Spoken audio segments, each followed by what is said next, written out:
The Human Mate for the Dragon Prince. Dragon Kings of Fire and Ice, Book 6.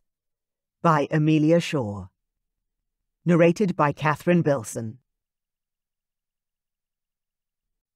Chapter 1. Anselm. Even after nearly 30 years of marriage, my parents were still sickeningly in love. My sister Vanya rolled her eyes at me from across the dining table, then spoke to our parents. "Mom, seriously? You're going to make me lose my breakfast over here." I wasn't sure why Vanya was only blaming our mother, but she had to choose someone to lay the blame on. About 10 minutes ago, Dad had pulled Mom into his lap where he sat at the head of the table. Mom had her arms wrapped around his neck, and they were kissing and caressing each other like a couple of teenagers on heat. Mom sighed loudly and managed to climb out of her husband's arms and stand up. Then she straightened her long-sleeved royal purple dress and glared at my sister. "When you find your mate one day, young lady, you'll know what it's like. Then hopefully you'll stop pestering us." Dad laughed. "Then it'll be our turn to gripe at you." "Yeah, promises, my unmarried sister grumped. Speaking of mates. "Hey, Dad, can I have a chat with you after breakfast about something?" My father, King Stavrok, was still a strong, large man. He'd kept the people in our kingdom fed and safe for the entirety of his reign. But to me, he was Dad. The most loyal family man I'd ever known. Dad looked up at me, his eyebrows slightly raised. He knew what I was asking for. A conversation away from the females in our family. "Yes, of course, son," he agreed with a regal nod, then his characteristic grin. We finished breakfast, and my sister Vanya left the dining room alongside our mother. They were chatting about going to visit our other sister, Jessa. She lived at Uncle Eric and Aunt Marianne's castle in the Black Mountains. Jessa had married their oldest son, and the couple stayed there most of the time. Jessa enjoyed the company of her mother-in-law, Marianne, and the Queen's penchant to predict the future and cast spells. It also made sense to learn the way of their kingdom, as Jessa would one day be their queen, as I would one day be the leader of our kingdom. A daunting prospect, and a hard act to follow. For both of us. "Come, Anselm. Sit." Dad gestured to the chair opposite his. He'd moved away from the dining room table and closer to the fireplace, the castle warm considering it was snowing outside. I sat where my father dictated and waited for him to begin the conversation. He chuckled, the sound rough yet joyous. My childhood had been filled with that sound, and to this day it still made me smile. "You wanted to chat, son. What's on your mind? Hit me." I opened my mouth to begin the speech I'd rehearsed 100 times, then words failed me. I slammed my mouth shut again, self-annoyance making my jaw clench. Dad laughed again. "Would you like me to guess?" "No, it's just, I haven't said this out loud before, and I'm afraid how it's going to sound." The idea of appearing weak or cowardly in front of my father was one of my greatest fears. King Stavrok was a legend. A warrior.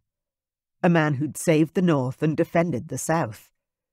A king who loved his people, and whose people loved him back. He wasn't just a hard act to follow. He was impossible. Dad sighed and settled deeper into the cushions of his armchair. "I don't want you to ever be worried about speaking to me. I love you, no matter what." My parents' ability to embarrass me out of nowhere always surprised me. Not that I was ungrateful for their unconditional support and love. My siblings and I were lucky, and we knew it. But Dad always managed to hit me with a comment like that, out of the blue. Always. I was almost 30 years old, and yet I felt as small as I did when I was 5 years old, still seeking my father's approval. "Thanks, Dad," I managed to get out. "I love you too. It's just that..." "What?" I was lonely, on a level I couldn't even express. Even though I was always surrounded, the gnawing feeling never went away. Even with thousands of people in the village and hundreds of servants within the castle. Even with parents who were overly affectionate and often stifling in their love for me. Even with sisters that I was closer to than anyone else on the planet, I was lonely. I need my mate. There. I'd said it. Dad's eyebrows flicked up as though my answer had surprised him. Then he nodded. Yes, I remember that feeling too well. Sucked balls. And not in the good way. I practically choked on my tongue hearing the expression exit my father's mouth, then coughed to try and clear my throat again. Once again, my dad had shocked me. Yeah, it does. Dad nodded, turning his head to stare off into the fireplace. I was 35 when I met your mother. I was going insane with my need for a mate. It didn't matter who crawled into my bed or how much I ignored the feeling, the anger, the unrest. It grew and grew until there was nothing else that mattered. I wasn't sure I'd gotten that bad yet, but my future wasn't looking pretty. The depression was beginning to win, and I wasn't sure I had the strength to push it away any longer. I sat a little straighter, getting to the point of this chat faster than I'd expected to. I know you credit Aunt Marianne with you finding Mum in the human realm, but do you think it's possible for me to just cross the veil and find her? The human world was 1,000 times bigger than our hidden realm. My father, a dragon king, had been given a mental map to find his fated mate, Lucy, a human, and my mother. I wasn't sure I was going to be as lucky. You know, your Mom and Vanya are flying over to visit Jessa this afternoon. Why don't we all go? If we were going to visit Jessa, then we were going to the Black Mountains, to Marianne and Eric's kingdom. They should all be there, and I'd have the chance to ask the sorceress myself. I slid forward on my seat. You think Aunt Marianne would help me? Dad shrugged his massive shoulders. It can't hurt to ask.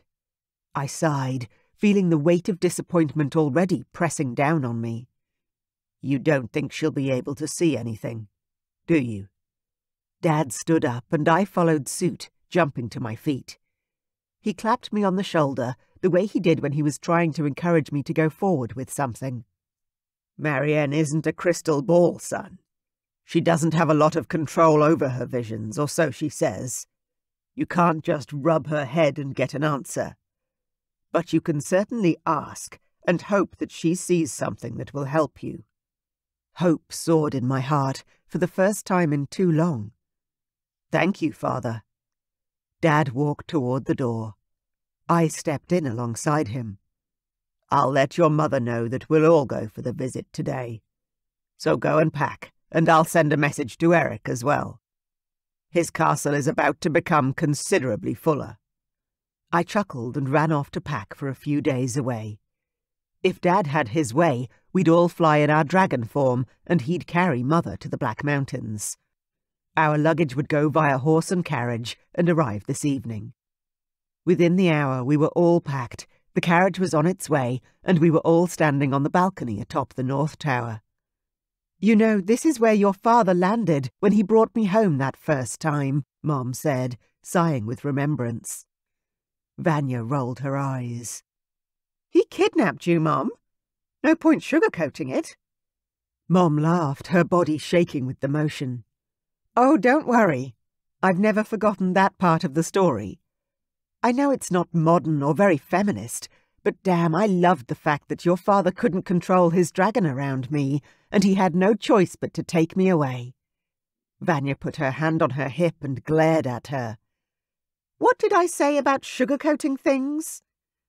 Mom grinned, her blue eyes lighting up with joy. Okay, I was pretty pissed off to begin with. But there's nothing like being the sole focus of a man like your father. You'll see. One day. Vanya groaned and stepped up to the ledge. I'm out. See you all there. My sister threw off her fur robe, revealing her naked form. Then she jumped, launching herself into the air and shifting as she went.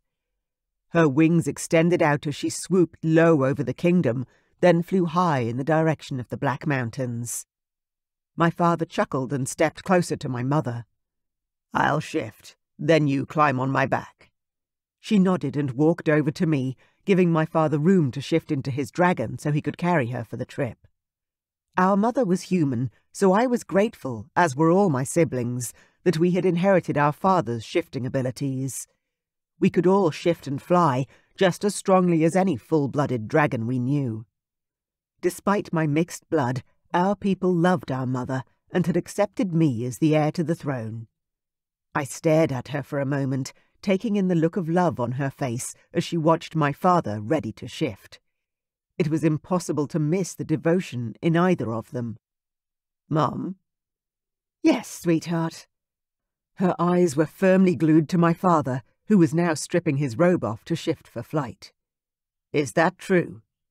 She turned toward me now, her eyebrows narrowed in confusion. "Is what true, Anselm?"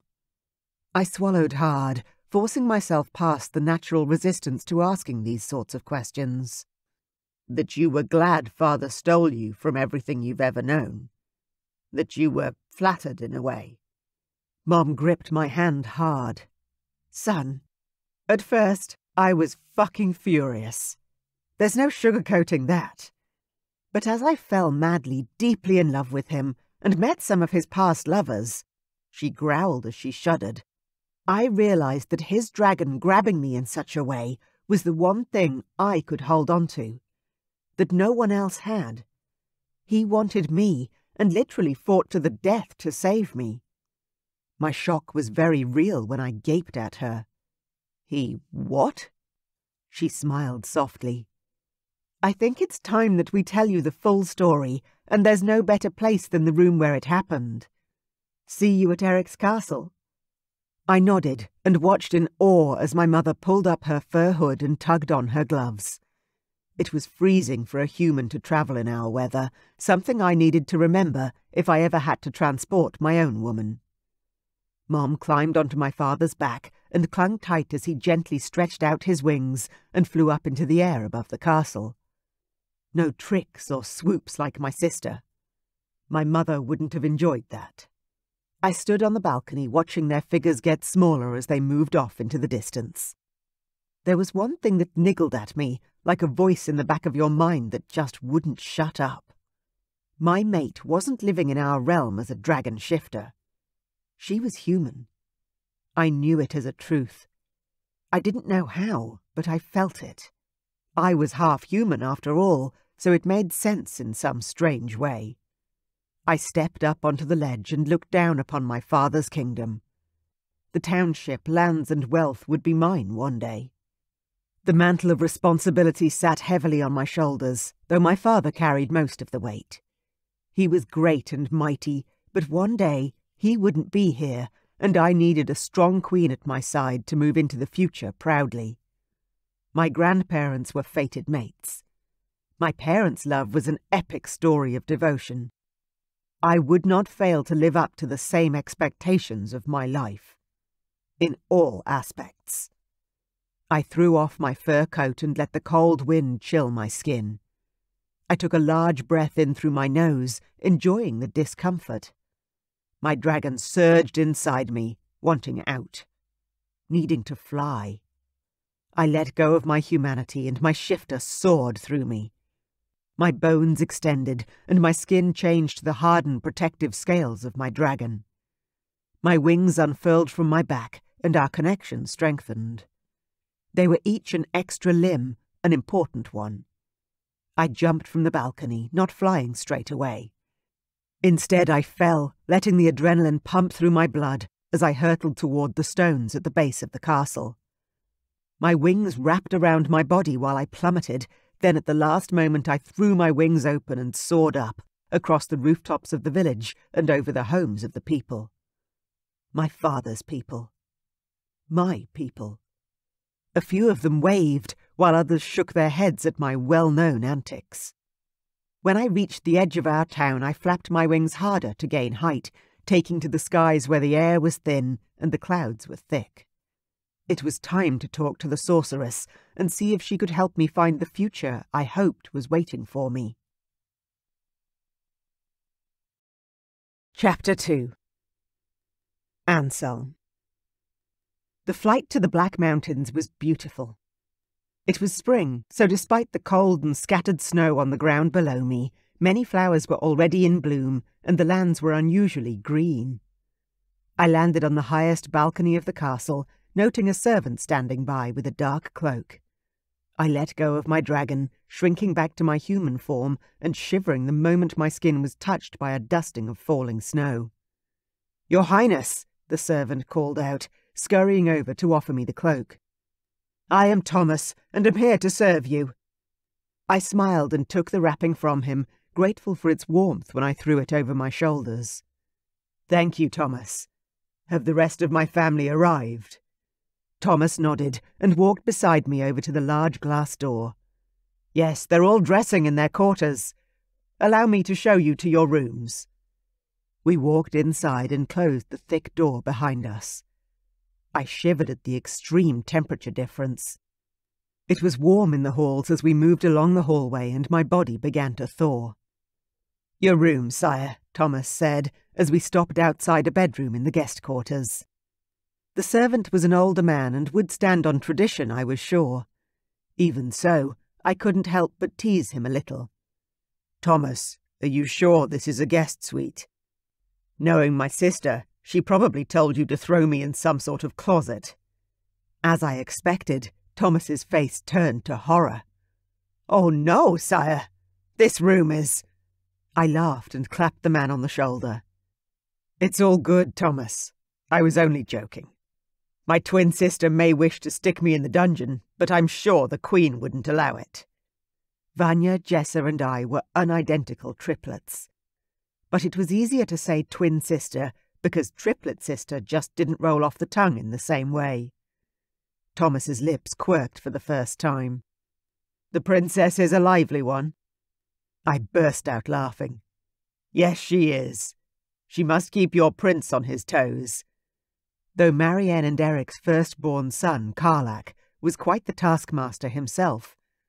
I'd grown up spending a lot of time with him. We all had. It wasn't until Jessa turned 21 did Karlak make his move on our sister.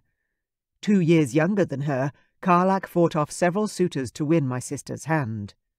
They were a great match. Thomas inclined his head, snapping back into a serious tone. "Our prince is very happy." I chuckled again. "I can imagine he is. Now, where do I find some clothes to wear, and which meeting area are we all meant to be at?" Thomas showed me where some of Prince Karlak's clothes had been laid out for me inside the bedroom I'd been assigned. Then he instructed me to meet the rest of the families in the larger of the dining halls. "The larger one?" I asked, surprised. There were less than 10 of us, unless my information wasn't correct. Thomas simply nodded and excused himself. "Doesn't matter, I guess," I said, still puzzling over why we'd need so much space. That dining table could easily seat 50 people. I dressed quickly and headed down to the dining hall. I'd be the last one there, I was sure.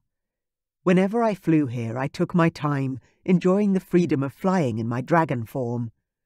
When I stepped up to the entryway and a servant opened the door for me, my assumption proved correct. "Late as always," Jessa declared, waddling toward me. I hadn't seen my sister in a month, and I was surprised to see how big her belly had grown in that time. "You look ready to pop, sister dearest," I said, reaching out to rub her belly before putting my arm around her for a hug. She laughed and shoved at me. "I wish I was. Unfortunately, our doctor thinks there's more than one of these monsters inside of me." I grinned at her. "I'm not surprised. You always were the most like Mother." Mother had given birth to us triplets, then our younger brother, Ian. Surely a multiple birth for Jessa and Vanya was in the cards.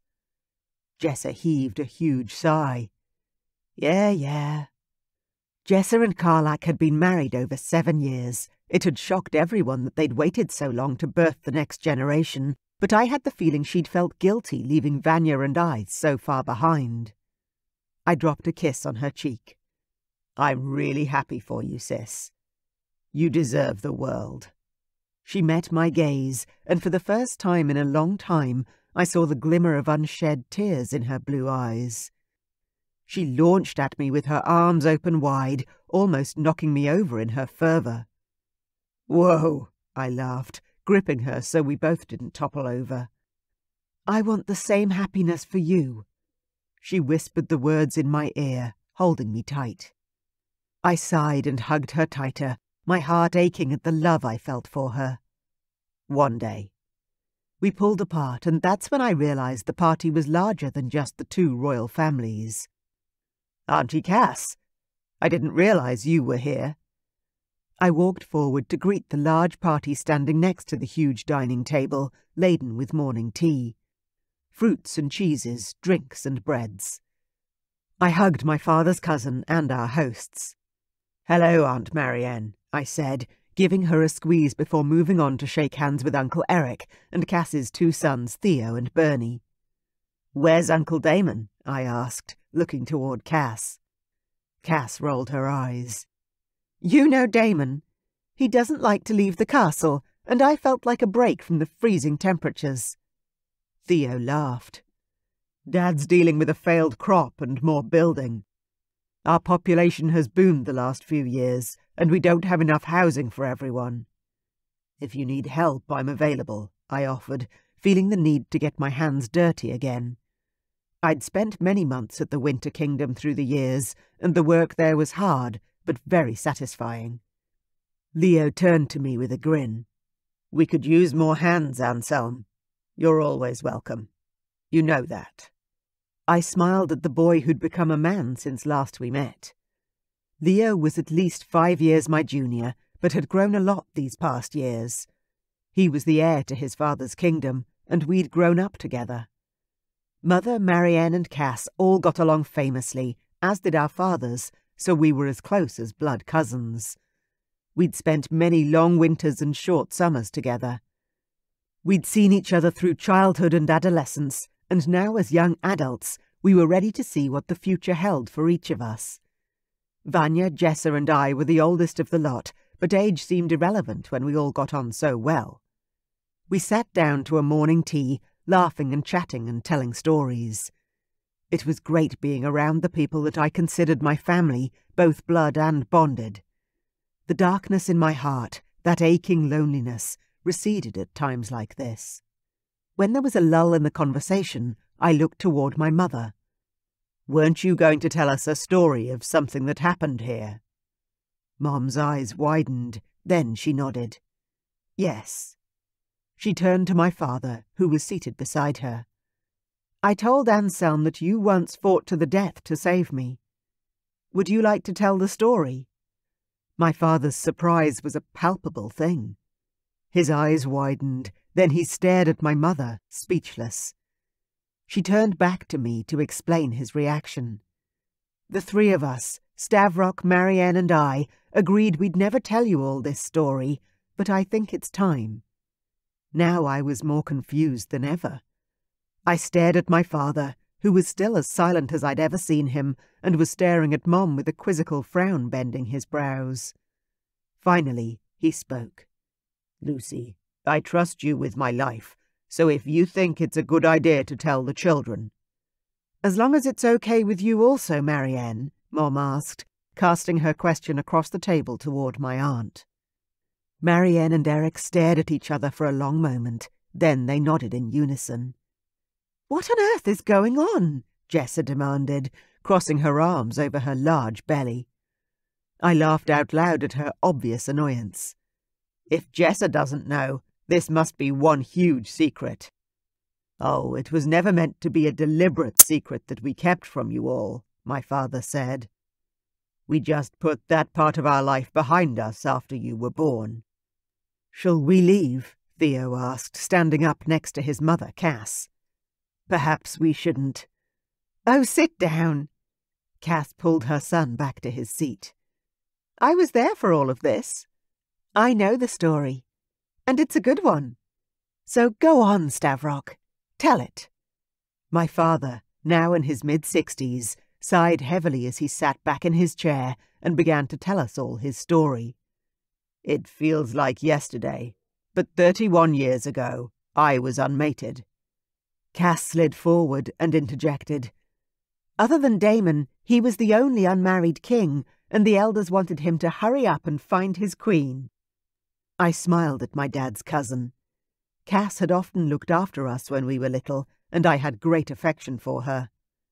Yes, anyway. I held a dinner at the castle, and all the kings came, including Marianne and... Dad glanced toward Marianne, who finally joined in the conversation. My first husband, King Magnic. My half-brother, Eric said. Silence descended, and my sisters and I looked at each other, gobsmacked. Marianne had been married to King Eric's older brother. Seriously? Barry asked, the youngest of Cass's sons. Cass flicked her son in the arm. Yes, seriously. What happened? I asked, a sudden tightness in my chest squeezing a little harder. Mother had pushed for this story to come to light for me, and I wasn't going to miss any of the important details. The older adults exchanged glances, then Marianne spoke. Magnic was a power-hungry, evil man. He wanted Stavrok's lands as well as his own, and when he found that he couldn't buy the lands from him... Of course not! Vanya exclaimed, sounding horrified at the idea that our father would sell even a small part of our precious home. Why would Dad sell our land to any of the other kings? How ridiculous! Exactly, Marianne said with a small smile. But Magnic wouldn't be put off. When I told Stavrok about Lucy, and he went and stole her away from the human realm. Thanks again for that, Marianne, Mom interjected with a grin. We all laughed, lightening the mood, though my stomach remained tight with expectation. I had a feeling I knew where this was headed. Magnic took Mother, didn't he? I asked. I stared at Marianne, who nodded, her cheeks darkening with a blush. Yes, and I'm sorry to say I didn't free her when I could have. Don't you dare blame yourself, Mom said, her tone brooking no argument. He was an abusive husband, and you helped me as much as you could. And look how it all worked out. Mom gestured to the large table, filled with 2.5 generations of royal dragon bloodlines. Marianne rubbed her forehead just above her right eye, as though she had a headache. Well, as you can all imagine, Stavrok didn't take it lying down. Dad groaned. She was my fated mate, and although we didn't know it yet, pregnant with my heirs. What else was I going to do but get her back? I stared at my father, my heart thumping faster now. What did you do, Dad? My father was a fit man who still trained daily. I knew he had once been a strong fighter, but without war, I'd never seen my father truly unleashed. Dad met my gaze with an unwavering intensity. I flew here, to Magnic's castle. He had Lucy tied to a pole as bait, and he wanted to kill me. We fought. I glanced at Jessa, who sat beside me, both of us putting the ending together. Magnic was gone, and Eric had ascended the throne. Did that mean... And you won, Dad? Vanya asked, her voice breathy and hopeful. Dad's grin split his face. Of course I did. I stared at my father. And by win, you mean? I needed to hear him say it. Had my father, the calm and gentle king I'd always known, killed another dragon? But it was Cass who spoke. Your father killed him, of course. She tusked loudly. He took out those foolish humans who dared to kidnap and torture my sister-in-law, too. He what? It was Barry again, so Cass launched into another story featuring Marianne's foretelling, fated mates, and my father's protective nature. By the time that story was finished, Dad was actually looking embarrassed. Okay. You can start telling stories about something else now. Cass grinned at her cousin. Okay. Well, how about how you and Eric battled the wolves to save the Winter Kingdom? The wolves? I asked, staring at Cass for more information before turning back to study my father. Suddenly, I was seeing him in a whole new light. He had rescued my mother from what sounded like an abusive tyrant, fought off wolves. Oh, for pity's sake. Dad groaned, then picked up his glass of wine and lifted it high. I'd like to make a toast. I made a mental note to ask my father more about his war stories, but didn't try and do so now. Instead, everyone at the table grabbed for their glass or filled it to the brim. Dad stood up and raised his wine glass high. To us, 3 of the royal families of fire and ice. Long may we find great love and defend our thrones, our lands and our families to the very end. Hear, hear. We clinked our glasses and drank just as a bevy of servants entered the room and began to serve lunch. I glanced across the table at my mother, who was beaming with pride and happiness. It had always been hard to see my mom and dad as anything more than my parents. Even seeing them in their roles as king and queen sometimes felt strange to me. But now my eyes were open. They'd lived a whole life before we were born, and it had been filled with more danger and greater battles than I'd ever known. I could only hope that Marianne would set me on the same path as she had my father. The road to my mate, and the love I so desperately craved. Chapter 3. Anselm. It was evening, after dinner and a day filled with laughter and games, that I finally managed to get Marianne alone. We were all relaxing in the small dining room, where the fire blazed and the alcohol flowed. I walked over to the sorceress, who was watching her son and daughter-in-law cuddle by the fireplace. "Aunt Marianne, may I speak to you for a moment?" She turned toward me, her eyes shimmering with her magic. "I've been waiting for you to come and speak to me, Anselm." I chuckled and crossed my arms over my chest to hide my sudden awkwardness. "Has my mother spoken to you, then?" She shook her head. "No, but I've been feeling a buzz about you all day. You want to speak to me about your future, don't you?" I nodded, my breath catching in my throat. "I do." She sighed. "I'm happy to help, Anselm, but you need to know I don't have a lot of control over what happens or what I see. I can be lucky, and the information is ready and waiting for me, but it's been a long time since I tapped into this sort of power." I gave her my full attention. "Please. I need to find out who she is. Then I can go find her."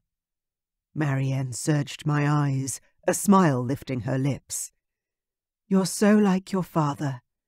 His need for a mate tore him apart." I ran a hand through my already frazzled hair. I had been doing that a lot lately. The frustration was intense. "I haven't gotten that bad yet, I don't think. But it's getting there," I admitted. Marianne nodded once. "Give me a moment to tell Eric what we're doing, then we'll retreat to the library for a chat." I watched her go, then my gaze fell on my mother, who was watching me intently. I smiled reassuringly and nodded, hopefully communicating correctly that Marianne had offered to help. I wasn't reassured, however. I was worried. Terrified, in fact, that she wouldn't be able to help me. Marianne was my last hope, and if she couldn't see anything, then that would leave me with nothing but this gnawing depression that ate at my heart and grew larger every day. When Marianne came back, she took my arm and led me into the hallway, down a little way, then into the library. It was a huge room, the space lined with walls and walls of full bookcases. I smiled as I looked around the room. "I see why Jessa loves it here so much. She always did love reading. She must spend all day in here." Marianne smiled. "Yes, she does. Now, come sit by the fire." The lights in here were dim and the room quiet. I shivered as a premonition stole over me. This was the perfect place for a future reading. I followed her to the chairs by the fireplace and sat where she told me to. "How do we do this?" I asked, assuming she'd whip out some sort of spell book or crystal ball to help her see the future. "I just set my intent to help you find your mate, then I hold one of your hands and tune into the magic. If there's an answer there, it will come to me." If. One of the worst words I knew. "Okay," I said, ready to give her my hand whenever she asked for it. Marianne closed her eyes for a long moment. I stared at her and waited, holding my breath and counting the loud thumping of my heart in my chest. 1 ka-thump. 2 ka-thump. 3. Then her eyes popped open, the irises swirling with a purple mist I'd never seen before. Aunt Marianne looked so different to her usual self, I couldn't control my sharp intake of breath. Whoa, that's incredible. "Give me your hand." She slid to the edge of her chair. I mirrored her move and shifted forward, then reached out for her outstretched hand. The moment our palms connected, electricity shot through me, and I was blinded. I closed my eyes, and inside my mind I saw images. Visions of the past. A drunken moment in time. A night I wished to forget. A night I hadn't been able to forget, no matter how hard I tried. I wanted to wish the vision away, and yet I couldn't. There she was, the woman I'd tried so hard to forget. Kayla. Marianne hissed, almost like she was in pain, then she let go of my hand, and everything snapped away. I opened my eyes, not even realizing that I'd closed them. "Did you see what I saw?" I asked. My voice sounded hoarse, as if I'd been shouting. "You know your fated mate. You've already been with her. Oh my! You have to go!" she cried out, jumping to her feet. "Now!" "I have to go," I repeated, rising like she had. She gave me a shove in the center of my chest, then turned me toward the door. "Your mate needs you. Desperately. It's a matter of life and death, Anselm. She isn't going to survive the—" Marianne shook her head, as though she didn't want to say any more. Automatically I raced for the door before I stopped and twisted around. "What are you saying, Marianne?"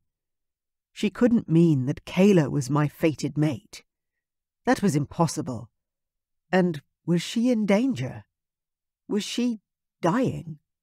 I felt ragged from the emotions that rushed through me, but I didn't even understand them, let alone be able to process the news. How can I not have known my own mate? "The human woman from the bar," she said, her voice sounding a little strange. "She is your mate, but you didn't recognize her when you should have. She blames you for leaving. Oh my. Anselm, you really screwed that up. You need to go to her. Now. Before it's too late." She didn't need to tell me again. With the shock of her revelation echoing in my mind, I started running, back to the room where our families were. My parents were on their feet the moment I entered. I called out to them from the doorway. "I have to go." "Where to?" Mom asked. "The human realm. I have to." I ran a hand through my hair, feeling despair claw at me. Of all the women to have wronged. Marianne burst into the room. "Anselm, you need to go. Tonight. Now." I turned to the sorceress, finally seeing the full might of her power that everyone talked about. It rippled around her, a palpable thing in this moment. "Where is she? Where can I find her?" "She's at home," Marianne said. Here." She grabbed for my forearm, and coordinates exploded into my mind. The same town I had visited last time. Which street, though? Marigold Road. Red brick. Small house. Marianne moaned and let go of my arm. I haven't got anything more. I lunged forward and hugged her tight, holding her up to prevent her from staggering sideways. Thank you. Thank you. Thank you. Then I let her go and started running up to the balcony I'd landed on when I first arrived. I reached the large glass doors and began undressing faster than I ever had before. My dad was hard on my heels. I'll come with you. I turned around as I unbuttoned my shirt and tossed it to the carpet in my haste. No, I know the way. I've been there before. Dad frowned. When? I don't. He'd never given us permission. It was true. Didn't change the fact that we'd gone. I flew across the Vale with Ian. We never told you. My father's glare was mighty, as I'd expected. When? He demanded. Last summer. 7, 8 months ago. My father was nodding, breathing hard. His eyes were flashing yellow, his shifter flying up to the surface. He was trying to control his temper, but I just didn't have time for this. Dad, when I get back, you can sit me down and lecture me. Punish me. I don't care. But I have to go. Now. I dropped the rest of my clothes to the ground and pushed open the door to the balcony. The cold air whipped around me, and my dragon surged to the surface. Dad ran onto the balcony after me. There's a cabin just beyond the Vale where you can get clothes. They'll help you. I nodded, speech impossible now that I was a dragon. We'd managed to carry clothes with us last time, between Ian and I. We'd gone with a clear head, decided first what we'd do and with a plan to execute. Pity that plan had gone to shit. Dad backed toward the door and lifted his hand in a wave of farewell. Good luck, son. Hopefully we'll see you very soon. I turned to face the ledge and dove straight over the side of the castle wall. I didn't spin and play the air currents this time. Instead, I flapped my wings hard and headed straight for the veil that separated our two worlds. My fated mate was human, which I'd always assumed. But it was Kayla. Kayla! With her gorgeous smile and warm, luscious body. I'd met my mate, and then I'd left her behind. Abandoned her. I growled into the breeze, remembering her face, the way her body had squeezed me tight. She'd given my soul solace that night, but I'd been too drunk to find out where she lived.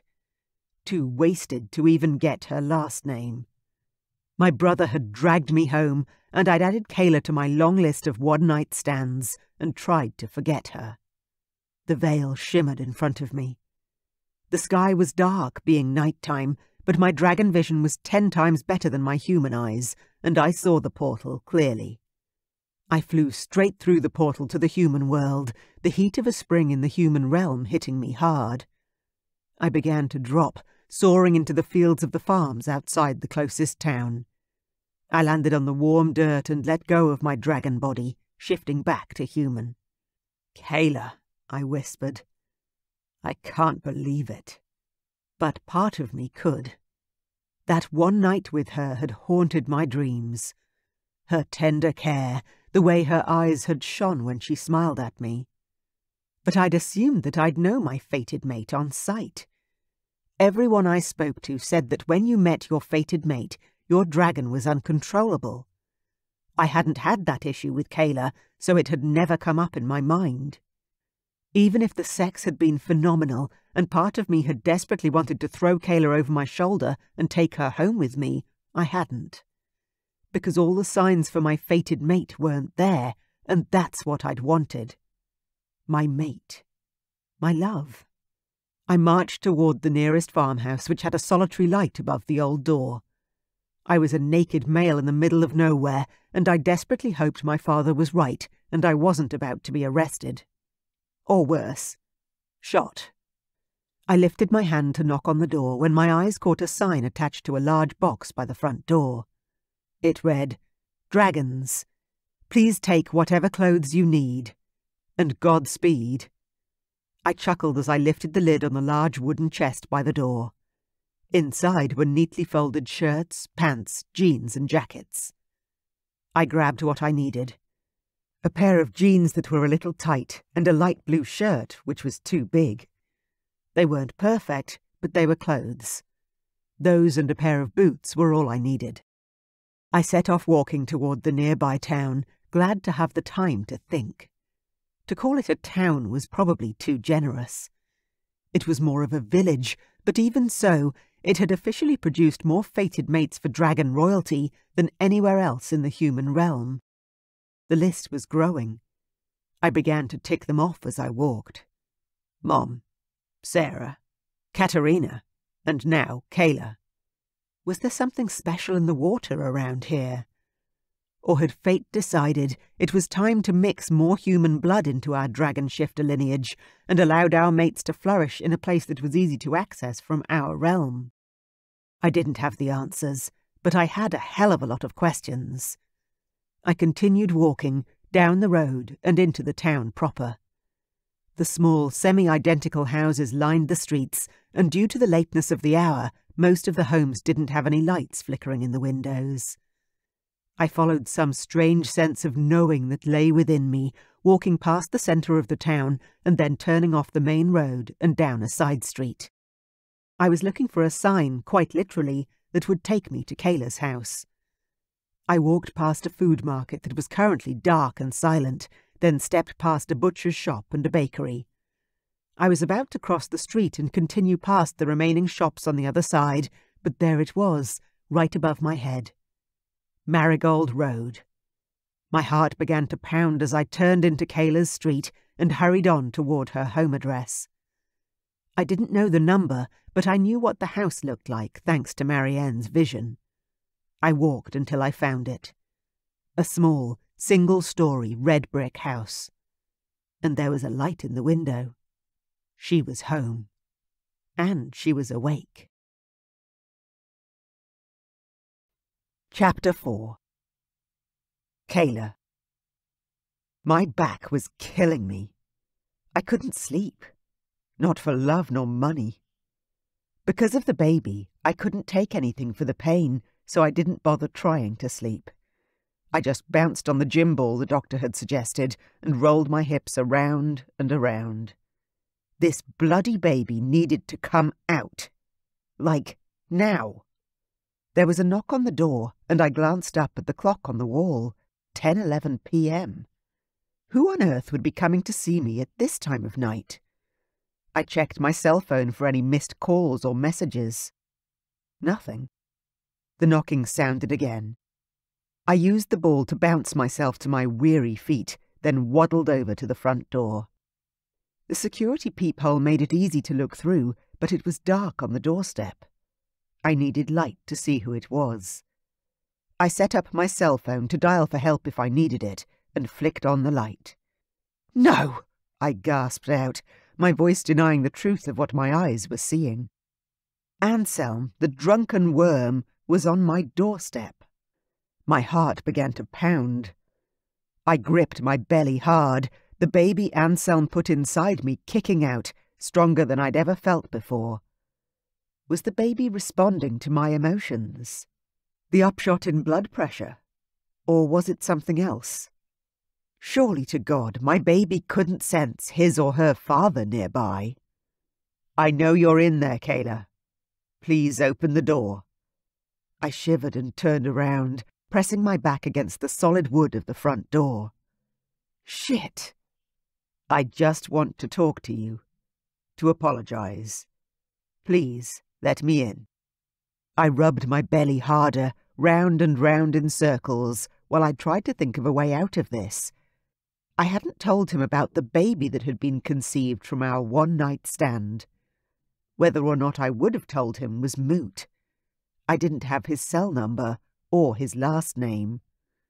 Not to mention the fact that he'd simply vanished seemingly into thin air after that night. There had been no way to find out who he was or where he lived. No way to let him know about the consequences of our night together. I stood up straighter, taking short, sharp breaths while I tried to calm down. Go away, Anselm. I don't want to talk to you. Such an unusual name for a man, but then the name matched the man. He was so beautiful it hurt to look at him. I wasn't usually one to go for pure looks, especially not pretty boys like him. But the night we'd met I hadn't been able to control myself, and now look where I was. Pregnant and alone. Kayla, please. He called again, knocking 3 times. I sighed. Okay, not so alone anymore. At least, right this minute. He wasn't going away, that was for certain. He'd found me, and I was going to have to deal with this. Now. I reached for the deadbolt and clicked it open. Then I removed the chain, sliding it along and unclipping it. I'd imagined this moment so many times, when I would finally confront him about his disappearing act. Those thoughts used to keep me up at night. Now it was my bladder waking me at all hours of the morning. I took a deep breath, though my stomach twisted and my heart pounded with sickening lurches against my ribs. Here goes. I pulled open the door, a glare firmly entrenched on my face. He was standing on the stoop in clothes that didn't fit him, nor did they suit him. Have you been raiding the Goodwill bins or something? His blue eyes struck my face, leaving me breathless. He'd had the same effect the first time I met him. And despite all the anger and resentment I'd built up over the last 8 months, seeing him again felt so good. Too good. I hauled up the walls around my heart, reaching for the feelings of anger and betrayal that I'd kept burning for so long. "What are you doing here?" I asked. But he wasn't looking at my face anymore. His gaze had dropped to my swollen belly, where his child shifted and kicked as though it were on display at the local fair. "You're pregnant!" His mouth gaped open, and his eyes were wide in complete astonishment. I crossed my arms over my chest, not the easiest feat, when my boobs literally sat on my belly now. "No shit, Sherlock!" So he wasn't here because someone had told him about my pregnancy. Interesting. "It's mine." He sounded as sure as a man had ever been. "No, it's mine," I said. "You left. You didn't give a shit about me or this baby, so I... Oh." Pain hit me low down, hard. A large cramp was the best way to describe it, but it took my breath away. You need to come home with me. My mother will know what to do." I tried to laugh, but had to breathe through the pain instead. When the cramp finally subsided, I managed to say, "Your mother? Are you serious? What's she going to do?" I'd been having some cramps all day, but nothing like this. Anselm was breathing strangely. I narrowed my eyes at him as I finally straightened to my full height once more. "Are you okay?" Was he having some sort of panic attack or something? I wouldn't be surprised. I'd almost had a conniption the day I found out I was pregnant. He shook his head, his hands tightening into fists. "We have to go. Do you have a snow jacket? Something warm to wear?" I rolled my eyes at him. It was spring and the weather was fine. What was he talking about? "Anselm, I think you need to go home and come back another time." Another tightening in my belly told me that the next time I saw him, there might be 2 of us. He shook his head rapidly, then pinned me with his gaze. "What's wrong with your eyes?" They weren't blue anymore. How was that possible? Anselm took a step closer, and I took one back. Not because I was actually afraid of him, but because he was acting so intensely. "Listen to me, Kayla. I am a dragon shifter from another realm. You're my mate, and I am inches away from losing control. I need you to rug up as warm as you can, lock the house, and come with me." I laughed, because honestly, what other reaction could I have? "A dragon what?" "Shifter," he gasped out. "I don't believe you." When he looked at me this time, his eyes were pure silver. "I'll prove it to you. Get dressed in your warmest clothes and... is there something you can sit in that I can carry?" He began glancing around, then pointed at my car. "That's perfect.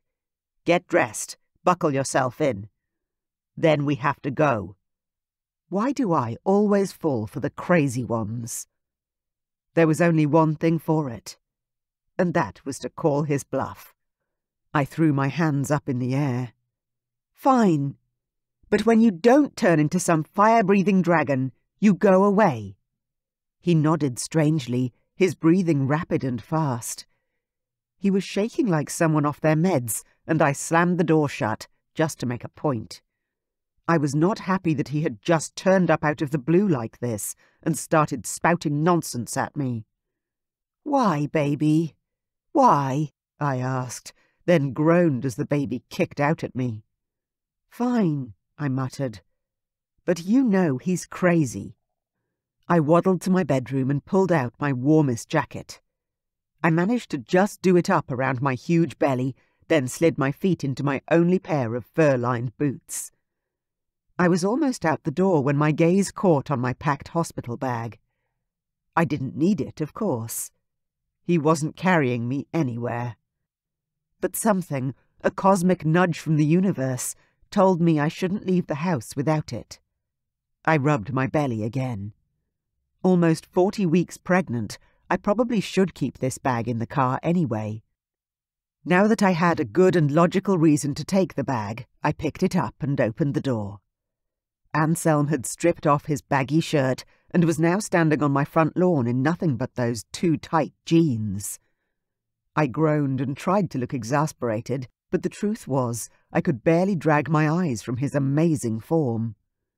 What man looked like that outside of a magazine? He was freaking huge. His shoulders were even bigger than the last time I saw him. I lifted my chin, despite the fact I felt as fat as a hippopotamus, and waddled over to my tiny car. It was 4 doors, barely, and had next to no trunk space. I desperately needed an upgrade, but hadn't been able to afford all the baby expenses and a new car. So I'd invested in a great pram and intended to lose some of the excess weight I'd put on, walking around town and doing my shopping that way. "You're going to feel really stupid soon," I said, throwing my bag in the back seat, then squeezing into the driver's side. My spare keys were in the baby bag, so if he went any more nuts on me, I'd just drive away. Not easy with my belly almost touching the steering wheel, but I'd do it if I had to. The local police were only a few blocks away. I lifted the lever to slide the chair back, to give myself more room, then rubbed my belly slowly as I forced myself to take deep breaths. Even that small amount of exercise made me pant. Anselm dropped his face next to the window. "Buckle yourself in. And don't be afraid. I'll never let anything happen to you or our child." He was serious, and the tone he was using was beginning to worry me. "Okay," I managed. He was delusional, after all. He had to be. And the best way to prove to him that he was delusional was to ask him to show me the dragon and watch him fail. Right? I was sure that's what I'd seen on a TV show. Or something like it. Anselm stepped back, and I watched him through the side window. And what I saw wasn't possible. He began to change and transform. He grew so tall I couldn't see his head through the car's window, not that I wanted to see his head anyway. His belly was scaled and grey in colour, and his wings... Oh my God. No way. He has fucking wings. My heart pounded, and my baby rolled and kicked in seeming excitement. I hoped the kick of adrenaline wasn't hurting my baby at all. I reached for the door handle to try and get out, but Anselm took a step toward me, and I froze. Was it even him anymore? Would he recognize me? Or would he hurt me if I tried to run away? The dragon, because honestly, there was no other word to describe the creature that was standing right in front of me, flapped his wings and flew up into the air. I gulped down the scream that rose and closed my eyes. "It's gone. It's okay. It's gone." I rubbed my belly in calming circles, though my heart hammered loudly in my chest. Calm down. Calm down.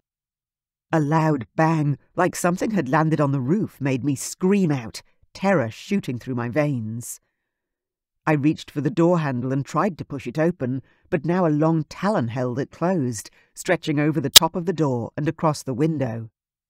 "No! No, no!" I pushed again and let out another yelp as the car lifted into the air. My arms flung out, pushing against the door and the seat beside me. I closed my eyes and began to chant. "This isn't happening! This isn't happening!" I was shaking with fear and knew I had to be in a dream. But God, did it feel real? I opened my eyes again and my jaw dropped. We were high, like really high in the air. My stomach swooped and I retched, trying not to be sick. There was a bottle of water beside me. I reached for it, my hands shaking as I popped the top and took a sip. Then another sip, trying to calm down. I put my seatbelt on, right? I checked, and I'd done that one strange thing he'd asked me to do. Thank God. Not that a seatbelt was going to save me if he dropped us from this height, but at least I wasn't going to accidentally fall out the door. How the hell was I going to wake up from this dream? By having a heart attack, probably, but that certainly wasn't the best way. I had to just force myself to wake up. Wake up! Wake up! I slapped my cheeks and blinked rapidly. Come on!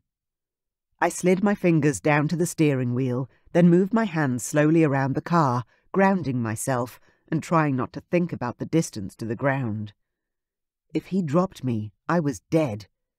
There was no other possible ending for me or my baby. Anselm's words echoed in my head. "I'll never let any harm come to you or our baby." I tried to let that reassure me and dropped into my meditative breathing. I closed my eyes and focused on my body, my hands, my feet, my legs, my belly.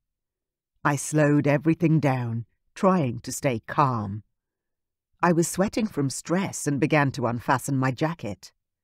The moment I opened the jacket, I shivered. That was strange. It wasn't cold out tonight. I opened my eyes and peered out. Snow was falling onto the windscreen. What the hell? I reached out to touch the glass and found it cold. Where the hell are we? Because I was almost certain we weren't anywhere near my hometown anymore. Chapter 5. Anselm. I beat my wings as hard as they would go. The combined weight of the car and my mate was by far the heaviest I'd ever carried. But I pushed on, through the vale and beyond, soaring on the cold air and using the gusts of wind to help us toward home. I wasn't sure if my parents would be back from the Black Mountains yet, or if taking Kayla to Marianne was smarter than going back to my family castle. But as pain ripped through my leg muscles and my wings strained against the downward weight, I realized I had no choice. My home was closer, and the only option. I wouldn't make it to the Black Mountains. Despite the turmoil of emotion inside my head, I tried to focus on only one thing: getting my mate and our child to safety. I couldn't slip, nor could I land wrong. The normal place for the royals was the top balcony on the highest level of the castle. I wasn't sure the car would fit safely on the balcony, and even if it could fit into that tight space by some miracle, I wasn't sure I could land there safely. I scanned the horizon for a safe place to put my mate. The land around the castle was heavily populated with streets and homes, but further out were fields of crops and snow. My gaze fixed on a field near the entrance to the castle, where freshly fallen snow was covering the ground. That was where I would have to land. I soared lower, hearing Kayla's muffled shrieks rising up from the car beneath me. I had no idea how she was going to react when I actually landed, but my dragon didn't care. All he cared about was the fact that my mate was now safe, with us, and about to birth the next generation of dragon kings. We got lower and lower, the snow falling hard and fast. I fluttered my wings at high speed, hovering just above the ground so that I could set the car down as gently as possible. As soon as the wheels touched the ground, I let go of the weight of the car, and it sunk down onto the tires. I launched myself forward so I didn't land on top of the car and collapsed in the snow in front of the hood. My breath was heaving. Thank God she drove a mini automobile. I would never have been able to carry her inside of one of those larger cars that looked like an armoured tank. Kayla flicked a switch and started the engine. Oh, crap. She was trying to run from me, but her car wouldn't make it far in this snow. I had to stop her before she hurt herself. She flicked on the car's headlights, effectively blinding me. I turned my head away, still breathing hard. My dragon was exhausted, but extremely satisfied with the results. We had our mate in the land of fire and ice. That's what my father called our realm. I let go of my shifter, transforming back to my human body, the freezing cold night air hitting my naked skin like 1,000 needle pricks. Kayla's car was still on, the engine humming and the lights focused on me. But she wasn't driving anywhere. Not yet, anyway. I lifted my hand to shield my eyes and called out, "I'm going to walk over before I freeze to death, Kayla." She could be hyperventilating, or so mad she'd punch me as soon as I opened the passenger door. Either way, I was getting in that car. I was ready and willing to handle anything she threw at me. I hurried over the icy ground to the passenger side of the car. The door was initially stuck, but with a bit of tugging and swearing I managed to yank it open and jump inside, shivering as the warmth of the car's heater vents passed over my almost frozen skin. Damn, it's cold out there. Kayla had her hands wrapped around the steering wheel, her knuckles white in a death grip. "Anselm!" she ground out between gritted teeth. "Where the hell are we?" I turned to her, trying to keep my tone calm. "We crossed the veil into my realm. It's usually hidden, and not many humans know it exists." "Humans?" She repeated the word with a strange note in her voice, as though I said something wrong. "Yes, we're not human. We're dragon shifters. As you just saw." She'd asked me to prove I really was a fire-breathing dragon, though I hadn't really shown her the fiery part yet. She was nodding and gulping, her throat making a weird noise. I reached out to touch her arm, but she practically shoved my hand away. "Hey, are you okay?" She twisted to face me, her dark eyes flashing. "Am I okay? Did you just really ask me that? No, I am not okay. I am freaking out. I cannot be here. This has to be a dream." I was warm enough now, thanks to the heater in Kayla's car doing an admirable job, but we couldn't stay here forever. "It's not a dream," I told her, as softly as I could. "But we're going to leave the car and go inside the castle gates. This car won't keep us warm very long in this climate." Not to mention the fact that I was naked, and there weren't any clothes for me to change into in her car. Kayla glanced down at my body as though she could hear my thoughts, then groaned loudly. "You're going to get arrested for public indecency." I couldn't help but laugh, which earned me a glare and a punch in the arm from my feisty human mate. "I'm sorry," I said, unable to remove the grin from my face. "But there's no such thing here. All of our people, well, most of them anyway, can shift into dragons at whim. Nudity is not a big deal in our community. It is natural and normal, though not advisable in this weather." Kayla turned toward the windscreen, which was now covered in snow.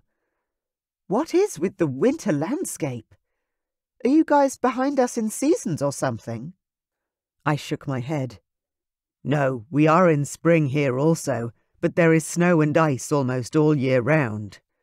My father calls our country the land of fire and ice, for the dragons and the snow." Kayla was nodding again in that weird way she had, with her wild eyes and gulping in her throat. "So you're saying that I really am in some strange land with dragons and castles? Oh my God, I feel like I travelled back in time or something." I laughed softly. "You'll feel like that inside the castle. We don't have a lot of technology, choosing a simpler life for our people and ourselves." Kayla wiped at her eyes, where tears fell onto her cheeks. I reached for her, and this time she didn't push me away. "It's going to be okay, Kayla." "No, it's not," she sobbed, and my whole heart broke for her obvious confusion and fear. But what she didn't understand yet was that she was the mate to the future king, and her every whim and desire would be granted for the rest of her life. "Let's get you inside," I said, squeezing her arm. "You're probably exhausted and need a hot shower and a warm bed." "I'm not sleeping with you. Ow." She grimaced, then rubbed her big belly. "Bloody baby is so ready to come out." I made a quick calculation in my head and came up with a scary number. "You'd be almost 9 months now, wouldn't you?" She lifted her head and looked into my eyes, and there I saw all the shadows and doubts that I would need to chase away. "Yes, I'm 39 weeks. I wasn't sure what that was in human terms, but it was very obvious that both my mate and her babe would be much happier when the pregnancy was over. "Well, neither of us wants you to have the baby in this tiny car, so how about you button your coat and we walk to the castle?" She wiped at her face, then reached for a tissue from the console to blow her nose. "What about you? Won't you freeze?" I shook my head. "My temperature runs hotter than a human. I'll be fine as long as I can get inside relatively soon." Dragon shifters in their human form could survive naked several hours in temperatures like this. Longer if we had to. She shook herself and took some deep breaths, like she was pumping herself up to conquer a huge task. "Okay. Can you get the baby bag from the back seat and let's go see this castle?" God, I never thought I'd say that in real life. I grabbed the large duffel bag that she pointed to in the back seat and opened the car door to get out. She wasn't moving, though. "Are you coming with me?" Kayla looked over at me. "Can't you just fly me home? Put me back into my warm bed. I promise I'll never come after you for maintenance, and you can forget about us completely." I so wanted to lean over and kiss her lips. I'd reassure her that I was never leaving her again. But that wasn't what she wanted to hear, so I kept those thoughts to myself. "Even if I wanted to, which I don't," I said. "I'm exhausted. I could never carry that car back through the Vale. You'd have to ride on my back, which in your condition is probably not the best idea." Her eyes widened, and then she shrieked. "Are you telling me I'm stuck here?" "Oops. No. I just think that consulting my mother might be the best thing here. She's human and has more knowledge than I do about your anatomy." I'd never understood before how Lucian, King Damon's half-brother, had been able to live in the human world with his mate for a time. But now that I knew firsthand about the strength of the mate bond, I knew I'd do anything to keep Kayla by my side. Anything. "Your mother's human," Kayla squeaked, and I nodded. "Did your father carry her through the Vale against her will as well?" I presumed she was half joking, at least about me taking her against her will, since Kayla had actually asked me to shift and prove I was a dragon. "She didn't ask you to carry her here. Shut up." I answered her honestly.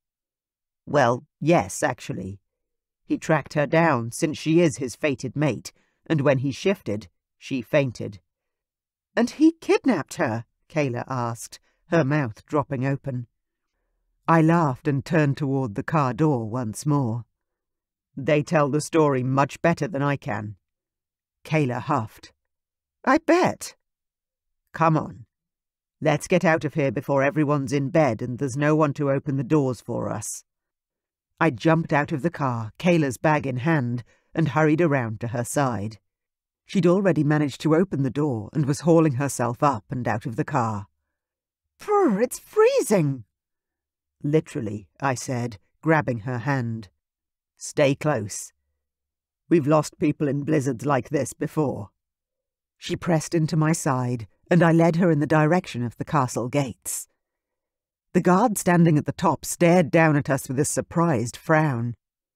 I called up to him. "It's me, Thomas. Can you open the castle gates for us?" "Oh, yes, sire." The guard ran off to do my bidding. "What did he call you?" Kayla asked. I didn't get to answer her because she was too busy gaping at the entry to the castle as the huge gates opened slowly. They pushed the snow into massive piles each side of the entrance and revealed our small village within, containing quaint homes and cobblestone streets. "Wow, it's like a medieval fairy tale," Kayla whispered. I chuckled. "Yes, but with electricity and good plumbing. We don't have a lot of technology, but we do have both of those things. All provided by my father for the whole kingdom. No one in our land was without a roof over their head, clean water, or heating." We hurried inside the gates, which closed behind us. We didn't have a lot of enemies anymore, but my father still chose to keep everything secure, and we had guards on the walls all the time. "Sire," a guard called from the wall, then he threw down a long, fur-lined cloak. "Thank you," I called back, grabbing the thick robe and pulling it around my naked body. "Well, you were certainly right about them not arresting you for being naked." She spoke with a raised eyebrow. "Let's get up to the castle," I said, trying not to laugh. "Okay, but go slow." She grabbed onto the hand I offered her. "I'm not built to hustle at present." "Oh, of course." I put my arm around her and directed her through the streets of our town and up toward the castle. By the time we got to the top of the steps, she was huffing and puffing. "I hope it was worth all that trouble." "What?" I asked. "Getting me up here." She seemed to be gasping for air. I nodded. "It will be. The accommodations in the castle and the food alone are well worth the trip." She bent forward for a moment, rubbing her belly and breathing deep. "You okay?" She nodded, then stood straighter. "Yeah. I've been getting cramps for weeks now, but it never progresses into full labour." "Maybe our baby was waiting for me to arrive," I suggested, which earned me a glare of the filthiest kind. "Well, if you'd bothered to call me or contact me or follow up even once after our night together, you could have been part of this from the start." Then her face calmed, and she shrugged with seeming nonchalance. She stared at the doors in front of us, as if she couldn't bear to face me a second longer. "Now it's too late." I shook my head, my heart squeezing tight in my chest. Hoping I spoke the truth. "No, Kayla.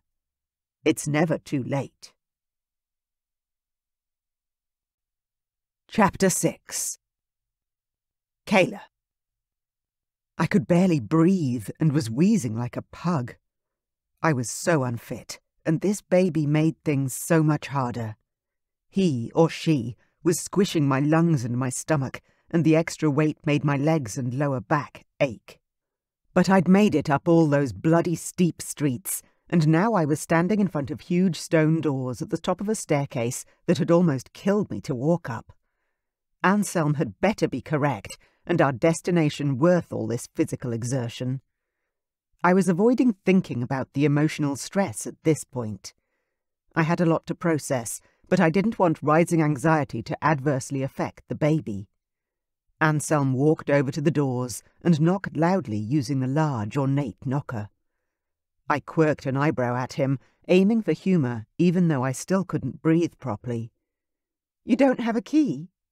He laughed. "This door can only be opened from the inside." Why would they do that? Security, maybe? The doors opened, and a man dressed in black robes stepped out into the snow.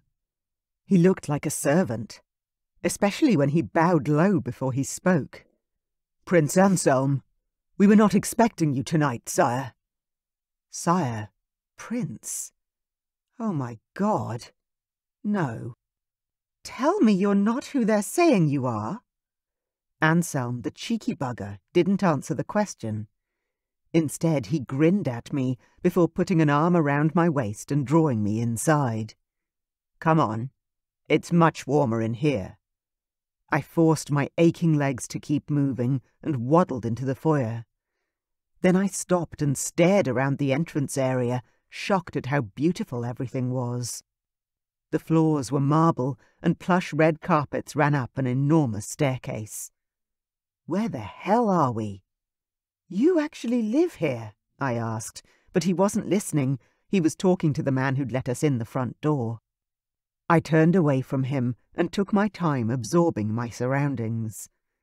The lights were dimmed, probably due to the late hour, and there was mostly silence in the background, but God, it was all so beautiful.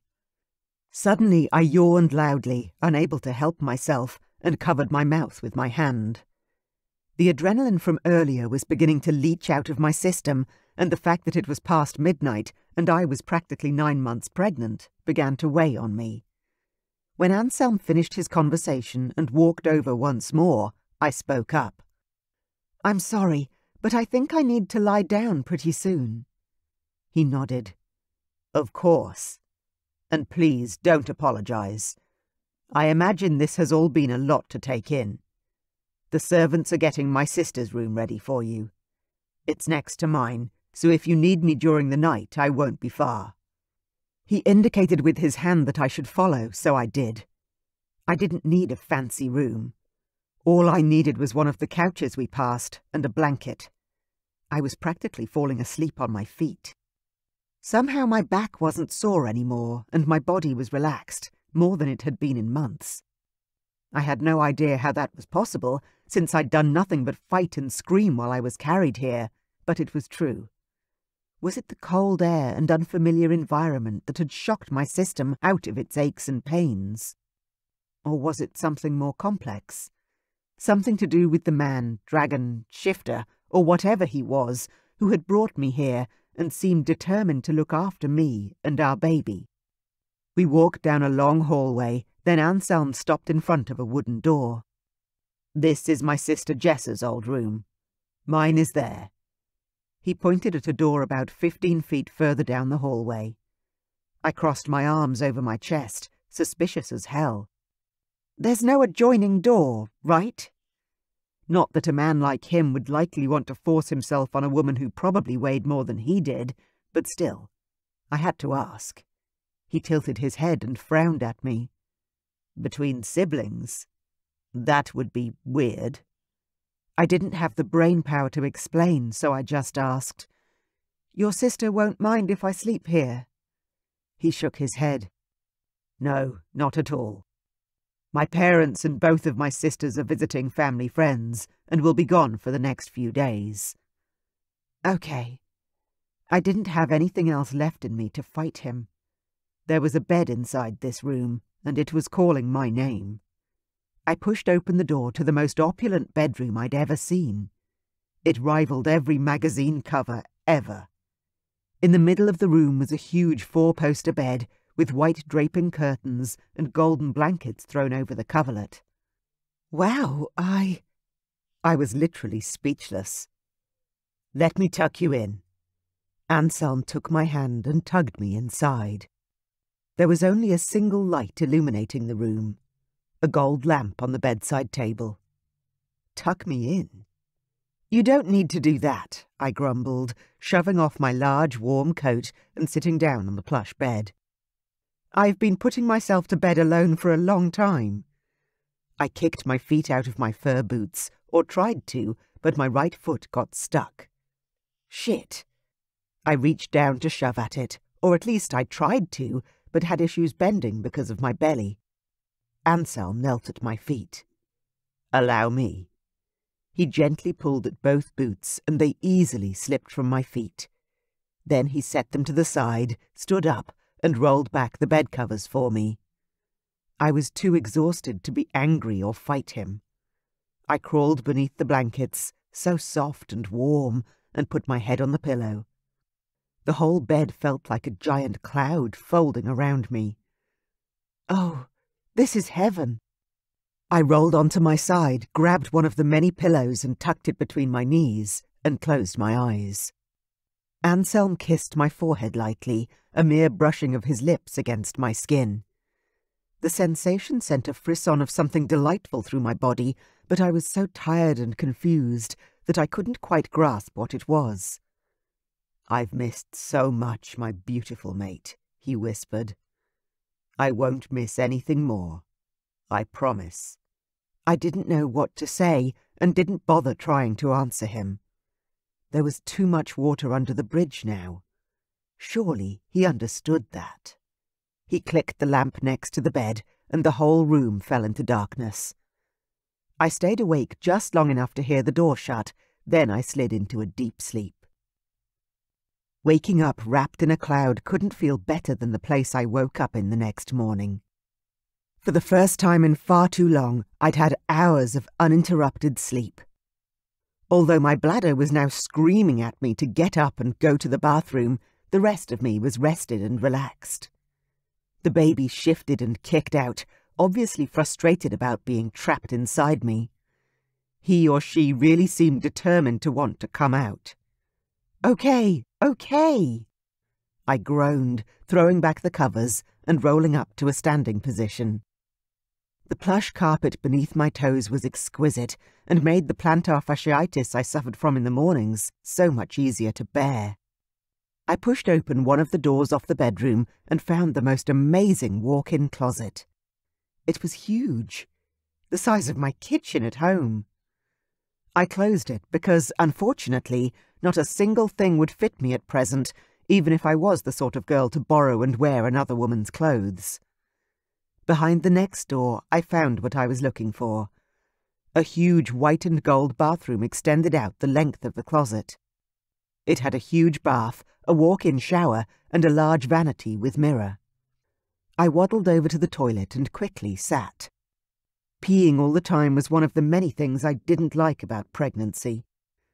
I finished up, washed my hands and contemplated a shower. But with no fresh clothes to put on, there really wasn't any point. As though someone had heard my thoughts, there was a knock at the bedroom door, then a woman called out, "Hello? Kayla?" I turned toward the friendly voice and walked back into the huge bedroom, which showed itself to be even bigger in the daylight. Seriously, who are these people? There was a woman laying long dresses on the bed. Rich fabrics with long sleeves and hoods that I assumed would assist to keep out the cold. Hello," I answered. She turned and looked at me, her intelligent gaze taking in my size in a measured heartbeat. "I can definitely alter something of the Queen's to accommodate that belly. We need you to be comfortable, don't we?" Perhaps she was a dressmaker or a housekeeper. She looked about 50 with greying temples and her hair upswept into a bun on top of her head. "Do we?" I asked, walking back to the bed and sitting down once more, my feet still aching. I stretched my legs, rolling my ankles around and wishing for the pain to subside. "You must take a bath," she said. "It will help with your aches and pains. I will just take a few measurements, then I'll bring you back some clothes to wear." I reached out to touch the dresses she'd already brought me. "These are just beautiful." The woman, whose name I still didn't know, hummed with approval. "Yes, the Queen does have nice taste." "The Queen," I repeated. Was she serious? "Yes. Anselm's mother, Lucy." The woman finally introduced herself. "I'm Sadie. My mother has been the housekeeper here since King Stavrok was a child." "Nice to meet you, Sadie," I said. "You probably already know, but I'm Kayla." She nodded, then reached out her hand. "Stand up. I need a measurement, then I'll be on my way." She whipped out a measuring tape, made a quick measure of my hip, belly and bust, then thrust the tape back into her pocket. A true professional. I couldn't help grouching. "I'm sure you won't have anything that fits me. My original body was hard enough to dress, but my belly has just made everything twice as hard. I was a size 18 to 20 anyway, and once I'd gotten pregnant, my boobs had gone up 3 cup sizes." Sadie tusked with disapproval. "You humans, always worried about being too big. Your weight is a good thing. It gives you strength and sexuality, not to mention the ability to birth your babies well." I glanced down at my hands. I'd always been uncomfortable with my weight. No matter what I tried, it never changed. I didn't know what to say to her, so I just kept quiet. "I won't be long," Sadie said. "I'll draw you a bath and you can have a good soak. Then you can dress and go to breakfast with the prince." I coughed out a laugh. "The prince! I can't believe—" I covered my face with my hands. "He's a prince. A dragon prince, but still." When I dropped my arms once more, Sadie was off in the bathroom, running me a bath. I had a feeling that she mothered the prince and his sisters, something I wouldn't mind being a part of. My own mother had died when I was a teenager, and I missed her. A lot. My dad hadn't been part of my life much, so I had little family. One of the many drawbacks about being single and pregnant, I hadn't had any family to lean on. Sadie bustled back into the room and picked up one of the dresses from the bed. The one that I'd been most drawn to. The ruby red. "The Queen is buxom, much like yourself," Sadie said, with a nod at my breasts. "Don't underestimate the power of a beautiful body in keeping a dragon mate happy." I managed to smile at the well-meaning housekeeper and ran my hands over my baby bump. I didn't feel beautiful. I felt like a whale. "Won't be long." She swept out of the room. The bathroom was beginning to steam up and the running water called to me. I looked around the beautiful bathroom and sighed. What have I gotten myself into? A man who I'd slept with 8 months ago had turned up out of nowhere and swept me up, then carried me to his castle in another realm. It was like a movie, and I couldn't wrap my head around the idea that this could possibly be happening to me. Little old fat me. I shook my head and stood up, undressing for the bath. There was a long mirror on the wall, and I took a few steps toward it, grimacing at the picture that flashed back at me. My breasts were huge and grotesque now, the areola dark and stretched. My belly was gigantic, not a cute little bump like all the magazine women had. And my cellulite, I turned to the side to see my dimpled arse and thighs flash in the morning light. Damn, they were ugly. But there was no one here to see me, so I tried not to focus on how crap my appearance made me feel. Instead, I turned away from the mirror and carefully climbed into the huge bath. The warm water was like a huge hug, and I sighed as I swam over to the far side and turned over, letting myself relax into the warmth. My body was buoyed in the tub, and I floated in the bubbles, a huge feeling of relief washing over me. I lay there and enjoyed the luxury, because goodness knows when this dream was going to come to a crashing end. Chapter 7. Anselm. I slept like crap all night. I tossed and turned and ached and angered. My mate was in the castle. My mate! The woman I'd scoured the earth for was literally a few steps away, in the room next to mine. The fact that she was so close had actually given me some comfort, but regret ate at me like a disease. I could have gone back for her at any time. I could have tried to contact her after I'd left her that night. But no, I'd been too ashamed in relation to my behaviour, falling into bed with a human and not telling her who I really was. Too angry at my brother for dragging me away when I'd wanted to stay. So instead, I'd missed out on loving my mate for all these months that she needed me. I hadn't seen her grow large with my child. I'd been alone, and so had she. Today I would propose marriage, and we would alert my parents immediately. We could have a small ceremony in the castle straight away, which would hopefully make Kayla feel wanted and desired, even after I'd ignored her for so long. My child would be the next heir to our kingdom, and he or she deserved every possibility of happiness and security. I'd been told by Sadie this morning that she would take care of Kayla and make sure she was comfortable and dressed warmly. I hadn't even thought about her clothes or anything like that. Idiot. But I was grateful to have Sadie to think of such things in my mother's absence. You'd think after growing up with twin sisters, I'd know something of a woman's needs. Obviously not. A knock on my bedroom door was followed by the entrance of my personal servant, Manny. If he played his role correctly, Manny would run the household once I ascended the throne, something Manny was ever so nonchalant about.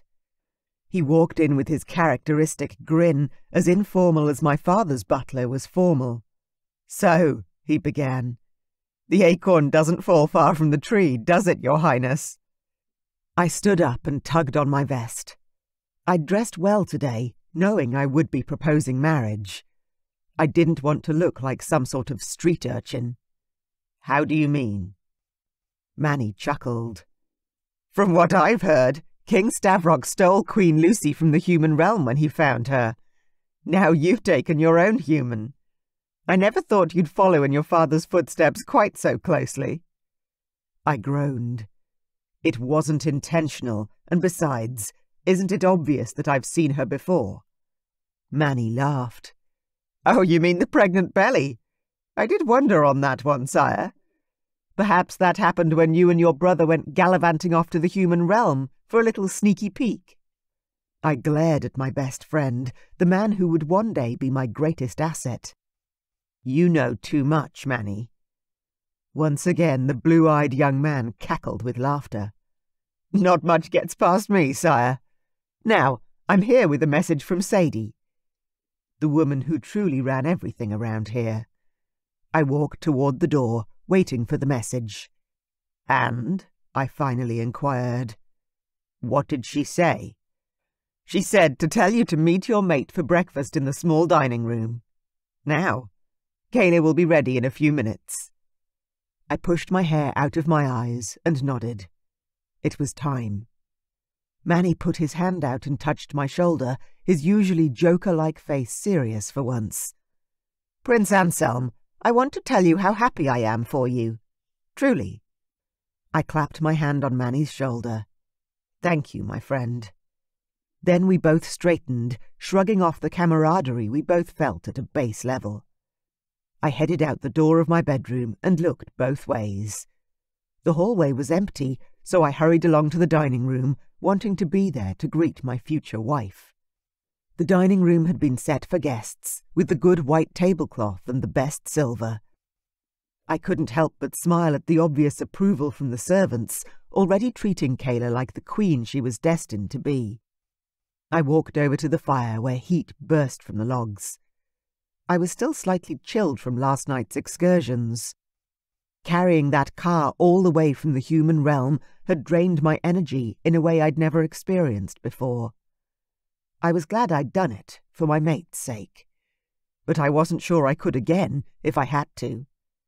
When the door finally opened, I turned toward my mate, with my heart open and my expectations sky high. She was even more beautiful than I remembered. Her long dark hair cascaded over her shoulders, and her skin shone with good health.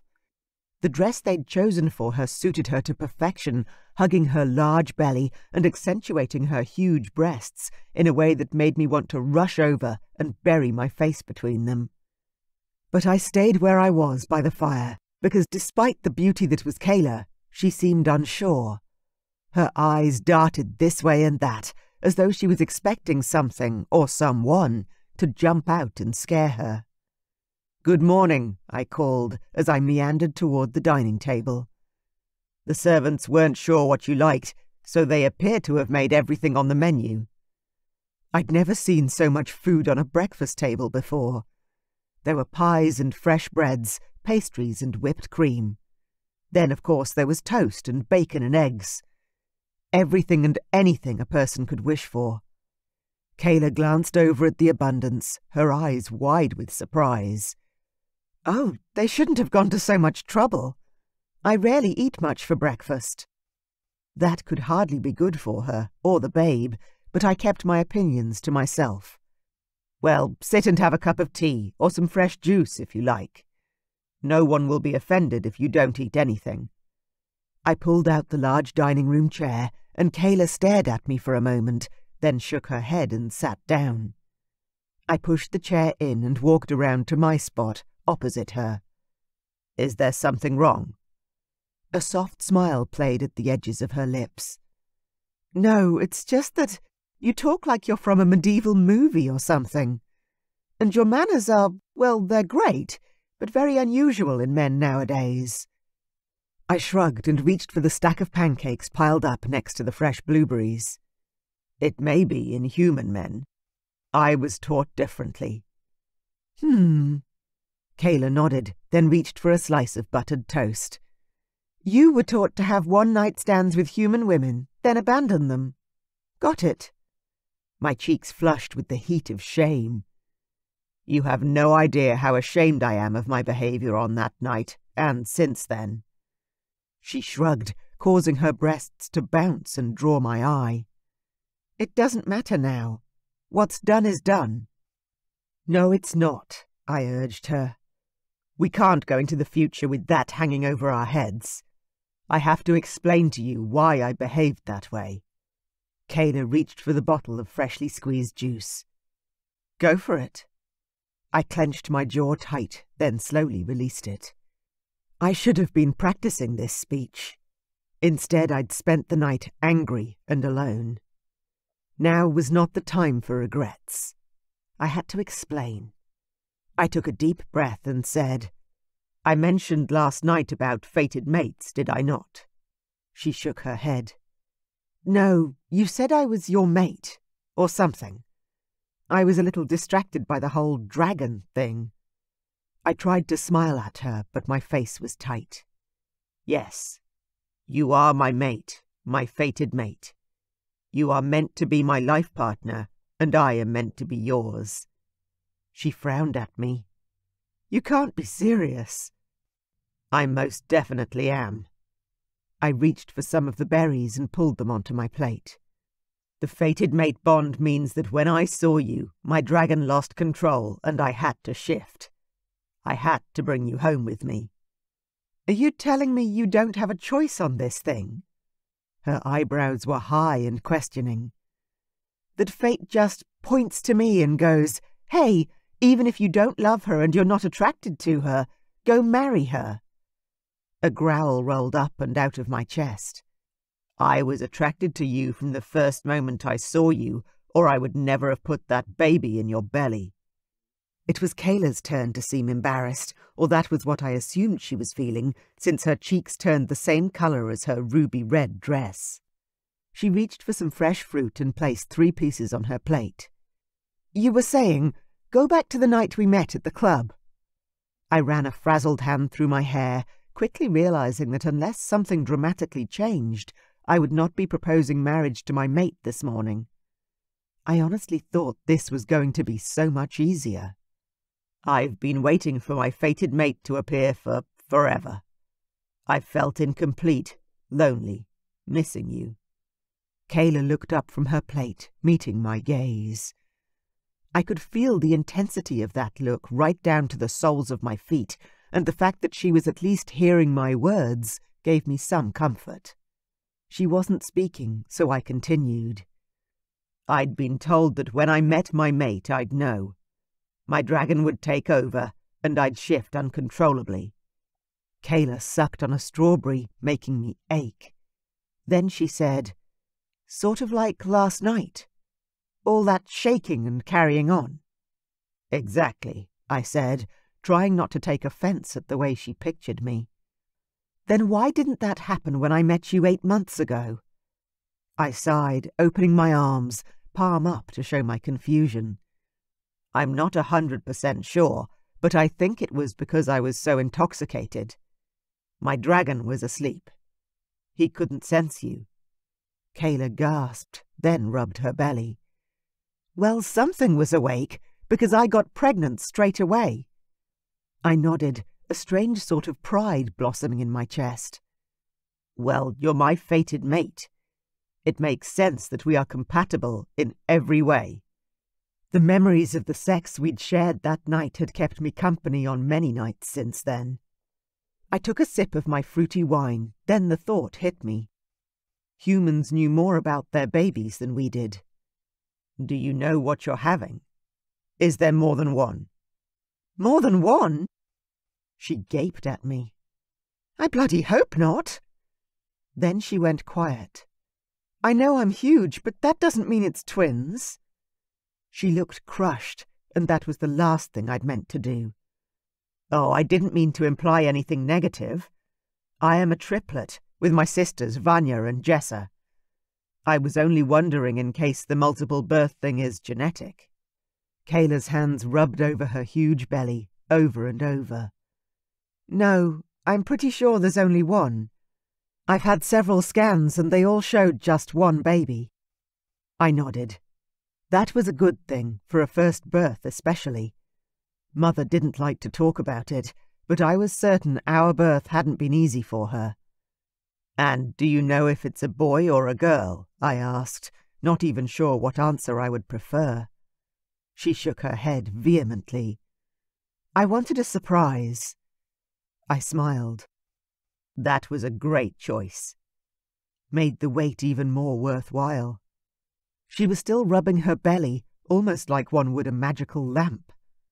"Are you going to continue with your story, or is that it? You met me and were so drunk you didn't realize I was your special mate person, then just disappeared forever in the morning." She was still angry, that was for sure. I had to try and explain better, make her believe how sorry I was. "My younger brother, Ian, came for me during the night. He woke me up and practically dragged me home." She narrowed her eyes at me. "Why would he do that?" "Because crossing the veil is forbidden, especially for a crown prince. We hadn't told our parents that we were going, and all hell would break loose if they found out." Kayla stood up slowly, her lips pulled tight. "I'm not feeling great, so if you don't mind, I think I'll go and lie down again." "Of course," I said, rushing to stand. "I'll walk you back to your room." "No." She pushed her hand out into the air, her voice forceful. "I need a bit of time to think." I could tell that nothing I'd said had made her feel any better. If anything, it seemed I may have made things worse. "Kayla, I wish I'd stayed until the morning and seen you in the early light. I wish I'd known you were my fated mate and whisked you home with me that night." She lifted her chin and stared at me with eyes as cold as the landscape outside. "And if wishes were horses, beggars would ride." Then she turned and walked away, crushing my hopes of a marriage acceptance in a single breath. Chapter 8. Kayla. Breakfast didn't sit well with me. Whether it was the food itself or the conversation, I wasn't sure. But I wasn't feeling great. My stomach rolled and clenched like I was on a ship. I knew that I really should lie down and rest, but I couldn't. Not with my mind and my mood on a downward spiral. I decided to keep moving and set off exploring the castle. I walked past my bedroom door and kept going, needing to stretch my legs. Before long, what had begun as gentle exercise turned into wonder. I found myself staring out the windows at the most incredible view I'd ever seen. The village beneath Anselm's castle was small and picturesque, with thatched roofs topped with freshly fallen snow. And beyond the huge gates were fields and mountains.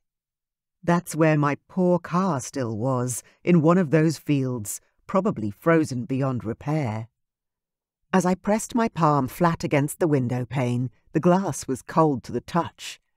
I'd never survive if I went out there alone. Even if I could escape Anselm and this strange dream I was in, Where would I go? The baby rolled and kicked out beneath my ribs, and I rubbed him or her through the thick winter dress. It's okay, sweetheart. We'll find a way home, and soon. I can't give birth to you here. It's not safe. A large, dark shape in the sky caught my attention, and I looked up. Wow! Flying toward us was a rather fierce-looking but breathtaking dragon. He was absolutely huge. Bigger than Anselm had been, I was sure. I took a step back, not sure where he was going to land, because it didn't look like he was headed for the village. The dragon began flapping his wings in big, slow moves as he hovered above the castle. On his back, shockingly, was a woman. She had her hood pulled over her head and was riding the dragon without fear or worry. In fact, her hand stroked the scales as though she were petting the beast between her legs. The woman turned her head suddenly and looked straight at me. Anselm's sapphire blue eyes stared back at me. My breath caught in my throat. Who is that? His mother, maybe. One of his sisters. Then the woman smiled and waved. It was truly the strangest sight I'd ever witnessed. I wriggled my fingers at her and waved back, because really, what else was I going to do? There was a woman riding a dragon, waving at me. They disappeared from my sight as the dragon flew somewhere I couldn't see through the window. Kayla! I whirled around to find Sadie behind me. Oh, hi! I was just walking around the castle stretching my legs, and I saw, Sadie nodded as though she knew exactly what I was talking about. Yes. The King and Queen are home, and they'll want to meet you. Would you like to change into another outfit? Or can I help prepare you in any way? I thought about the single change of clothes I had with me, packed into my hospital bag as my going-home outfit. They fit me, just, but I would be freezing in no time at all. I glanced down at the dress that I was wearing. Will the Queen be upset that you altered this for me? Sadie smiled for one of the first times. The Queen doesn't get upset about such things. Oh, okay. I almost asked what would make the Queen upset, but didn't have the guts. Come, Sadie said, gesturing for me to follow her. I did, waddling as fast as I could behind the housekeeper. When we reached the door to the dining room from this morning, Anselm was waiting for us. Oh, you found her. Thank you, Sadie. I glanced toward the housekeeper and found her looking down her nose at the prince. I didn't get her for you. The King and Queen are home. Anselm sighed, as though being told off by the housekeeper was a normal event. Well, thank you anyway. Sadie nodded and walked off. Anselm turned to me, his demeanour sad. I need to apologize to you, once again. I should never have taken you from your home and brought you here. I wish I'd been able to control my dragon and leave you in your own realm. His words knifed my heart in a way I didn't expect, and I gasped at the unexpected pain. Well, you can take me home right now if you don't want me here. That's damn fine by me. He stepped closer and cupped my face with his hands, moving faster than I'd thought he could. No. He breathed against my lips. I should have stayed with you, explained everything, given you the support and love you deserve. I want you here. I never want you to go. Please stay with me. But the baby, I gulped. The birth. Our baby is part dragon, he whispered, kissing the tip of my nose. Perhaps speak to my mother about the birth before you decide you need to go home. I nodded, because his words made sense, and his closeness was sending my whole body into shivers of delight. Okay. He stepped back and straightened his shirt with a tug on the sleeve. I'm sorry to have to introduce you to my parents like this. I would have preferred another way. What way? I asked, even as he took my elbow and turned me toward the double-door entry. As my fiancé. He proceeded to pull me forward. I pulled him back as hard as I could. You can't just drop a bombshell on me like that, then waltz me in to meet royalty. One side of Anselm's sexy mouth curled up. Ah, I'm royalty too. Not in my book, you're not. You're just mine. I whacked him in the chest. You know what I mean, so explain. What are you talking about? Anselm tilted his head, as though I should know the answer to the question. I crossed my arms over my chest and glared at him. Explain it to me. Slowly. So I can check that I understand, because I'm almost certain I didn't hear you right. I couldn't have. Surely.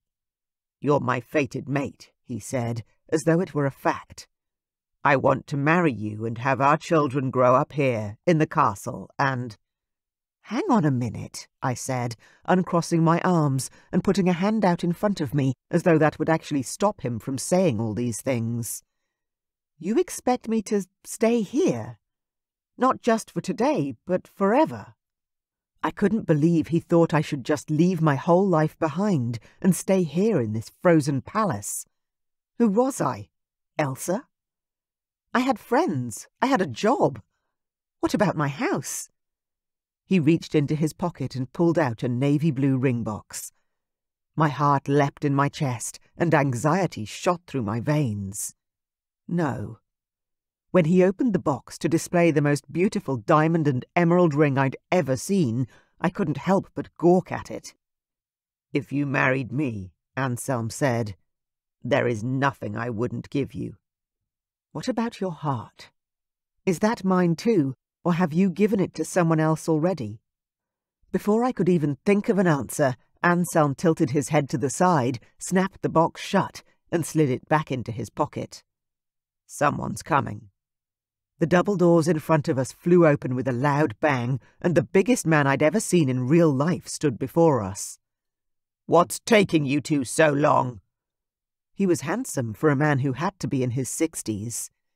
Even with greying hair and wrinkles, I could see the resemblance to Anselm. Your Highness, I said, dropping into a pathetic curtsy. I'd never met royalty before, so I hadn't exactly practiced such an awkward move. Not to mention the fact that I was almost 9 months pregnant and as graceful as an elephant. The king had obviously just noticed my belly because he began to stutter. You're, how? Anselm? I glanced up at the man at my side. I wasn't answering that one. Could we go in, Dad? I'm sure Mom would like to hear the story too. The king practically cackled with laughter. Hell yes, she will. Come on in. I wasn't sure I wanted to go into the dining room again. Intimidation was setting in, hard and fast. These men were royals, and they were bloody huge. How was I meant to keep my cool and not embarrass myself? Come on, Kayla, Anselm said, taking my hand and drawing me with him into the room. It's going to be all right. The woman waiting for us had a huge beaming smile on her face, and I was surprised to find her to be short and plump like me. She walked over and extended her hand. Hi, Kayla. I'm Lucy. I bobbed a little curtsy as I shook her hand. I'm sorry. I'm not sure what I meant to say or do. Lucy smiled and twisted her fingers around so that she was now holding my hand. Then she tugged me over to the couch closest to the fire. You're meant to relax and put your feet up. How far along are you? 39 weeks, I answered, my hand going protectively to my belly. The Queen stopped and stared at me. And you flew through the veil? Well, not the way you did, I said. Not on Anselm's back or anything like that. The Queen turned to her son. Her smile was gone. Explain. Now. We all sat down, Lucy and I on one couch, and Anselm and his father on the other. By the time he was done explaining how we'd gotten to this exact moment in time, there was a heavy silence on the room. The moment the Queen turned toward me, the silence ended. Kayla, you poor thing! You must be beside yourself. Is there anyone we should contact or call? Parents? Friends? Will anyone be missing you? Hot tears blurred my vision before I swiped them away. It had been so long since anyone had mothered me, I'd forgotten how good it felt. No, I'm on leave from my job, and my mom's gone. There's no one that will miss me. Not for a few days, anyway. Not for a lot longer than that. Lucy squeezed my hand. We need to get you an appointment with our doctor. Oh, I can't give birth here, I said, shaking my head. I'm booked into the hospital. I have a birth plan. Lucy patted my hand and smiled softly. Sweetheart, even if I wanted you to go, which I don't, I can't let you go to the human world to give birth to a dragon baby. My nose burned with tears again. What do you mean? Is it going to come out with scales and wings or something? There was so much I didn't know.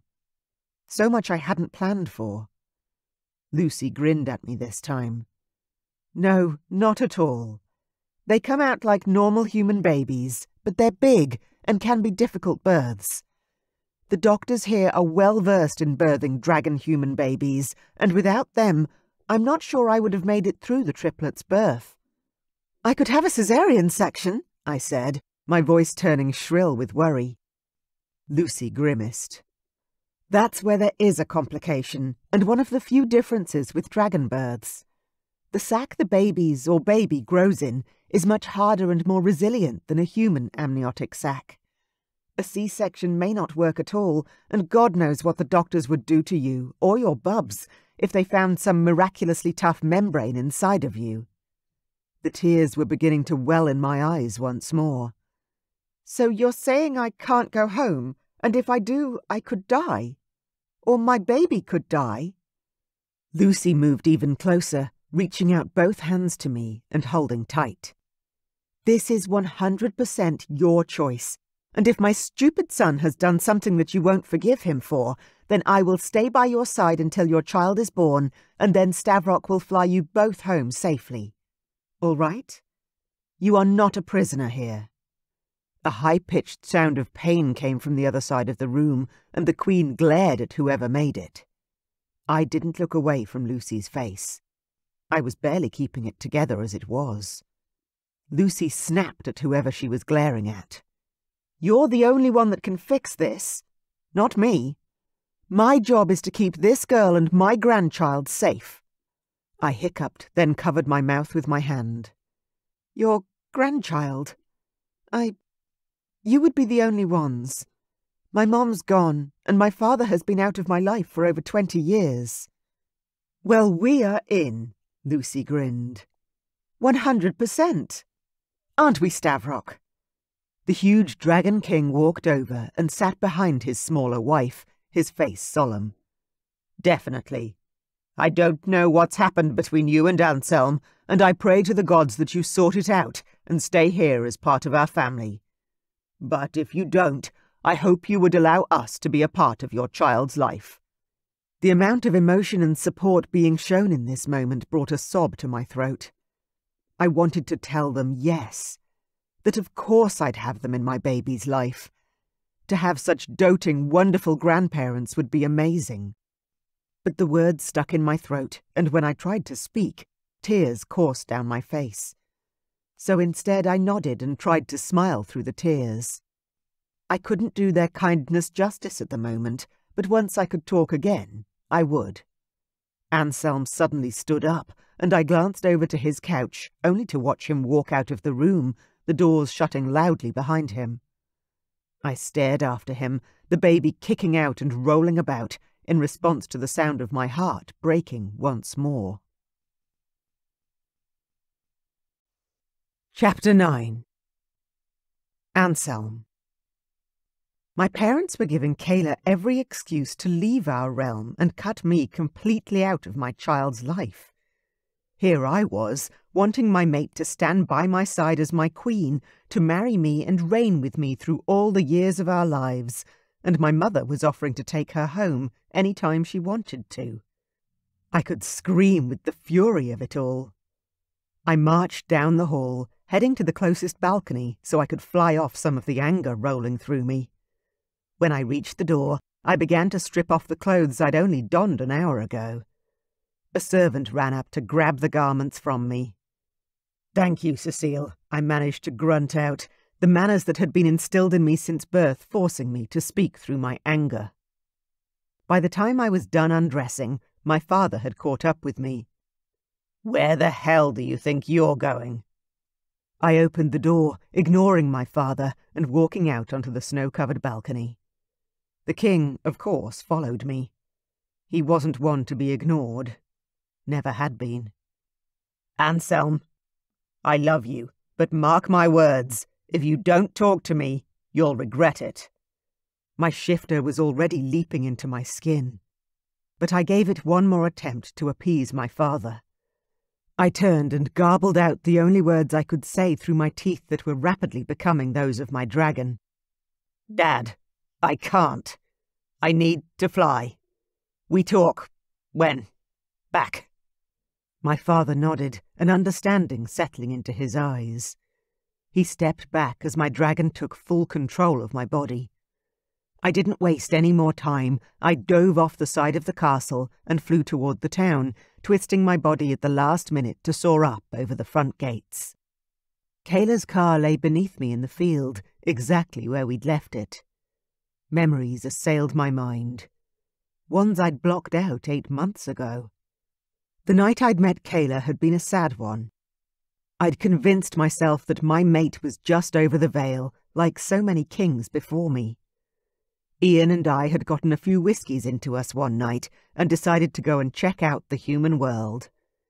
It had been against the law, but we'd decided to actively defy our father and just go. What was the worst thing that could happen?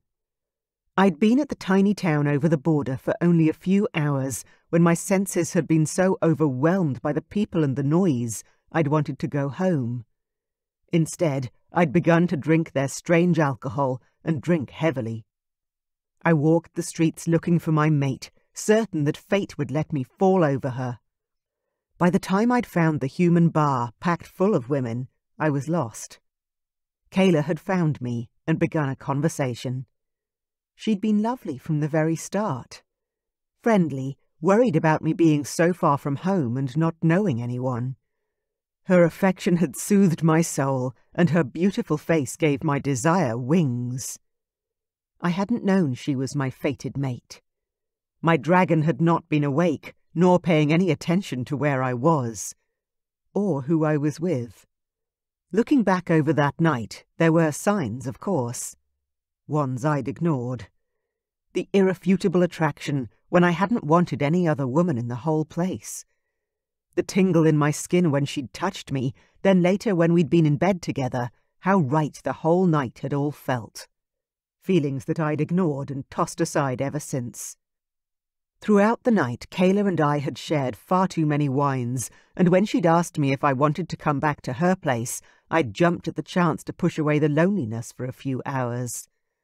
What I'd assumed would be a relatively quick, cold encounter had been anything but. Kayla had kissed me like she'd been searching for me all of her life. Long, endless kisses, filled with passion and longing. The lovemaking itself had been slow, but full of desire. Each gasp and touch had been better than the last. My lack of forethought with protection could be put down to my drunken state, but really, I'd wanted to be as close to her as possible, with no barrier between us.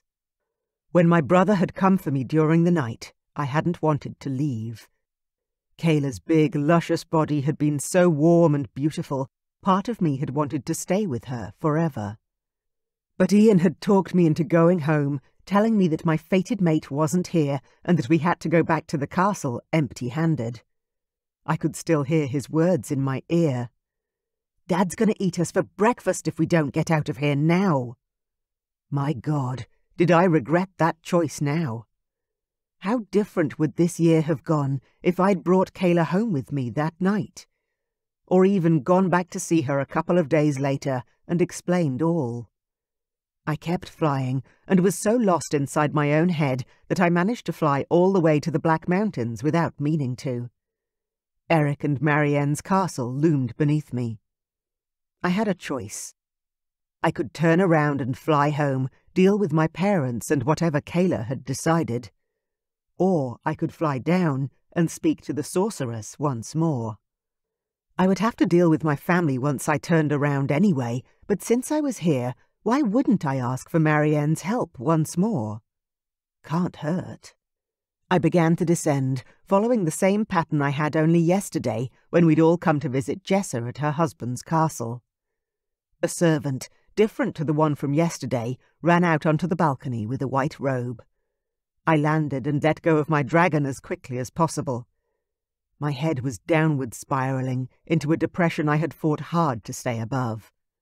"Thank you." I took the robe and slipped it on over my rapidly cooling body. "You're welcome, Your Highness. Your sisters are in the family room talking, if you would like me to take you to them." I followed the servant out of the cold and into the warm castle. I was hoping to actually speak to Queen Marianne. "Oh, I'd have to ask." Marianne marched down the hallway toward us. "You're back already." I thanked the servant and fastened the robe tie around my waist. "Yes, you were expecting me, weren't you?" The smile on the older woman's face reflected what I assumed. "I was, though not quite so soon." "Slipping, Queen Marianne?" I teased. "I don't think so." She took my arm and began walking me in the direction of the family quarters. "Eric and I were talking in our suite. Come, join us." "Oh, I don't want to interrupt any private time you had planned." Marianne laughed. "Anselm, we've been married for 30 years. I'm sure we can cope with the occasional interruption to our schedule." I nodded my head, though I had no idea what it would be like to be in a marriage for 30 years, let alone be someone who was comfortable inviting family friends into my bedroom. We walked up to a large door, and Marianne unhooked her hand from my elbow and pushed open the door. King Eric was inside, and appeared to be trying on clothes. He was holding up shirts and jackets against his naked chest, while wearing a pair of simple grey pants. "Sweetheart, Eric turned and saw us standing in the doorway, then chuckled as he turned back to the mirror. "I still have no idea what looks any good." Marianne walked over and said, "This one and this one."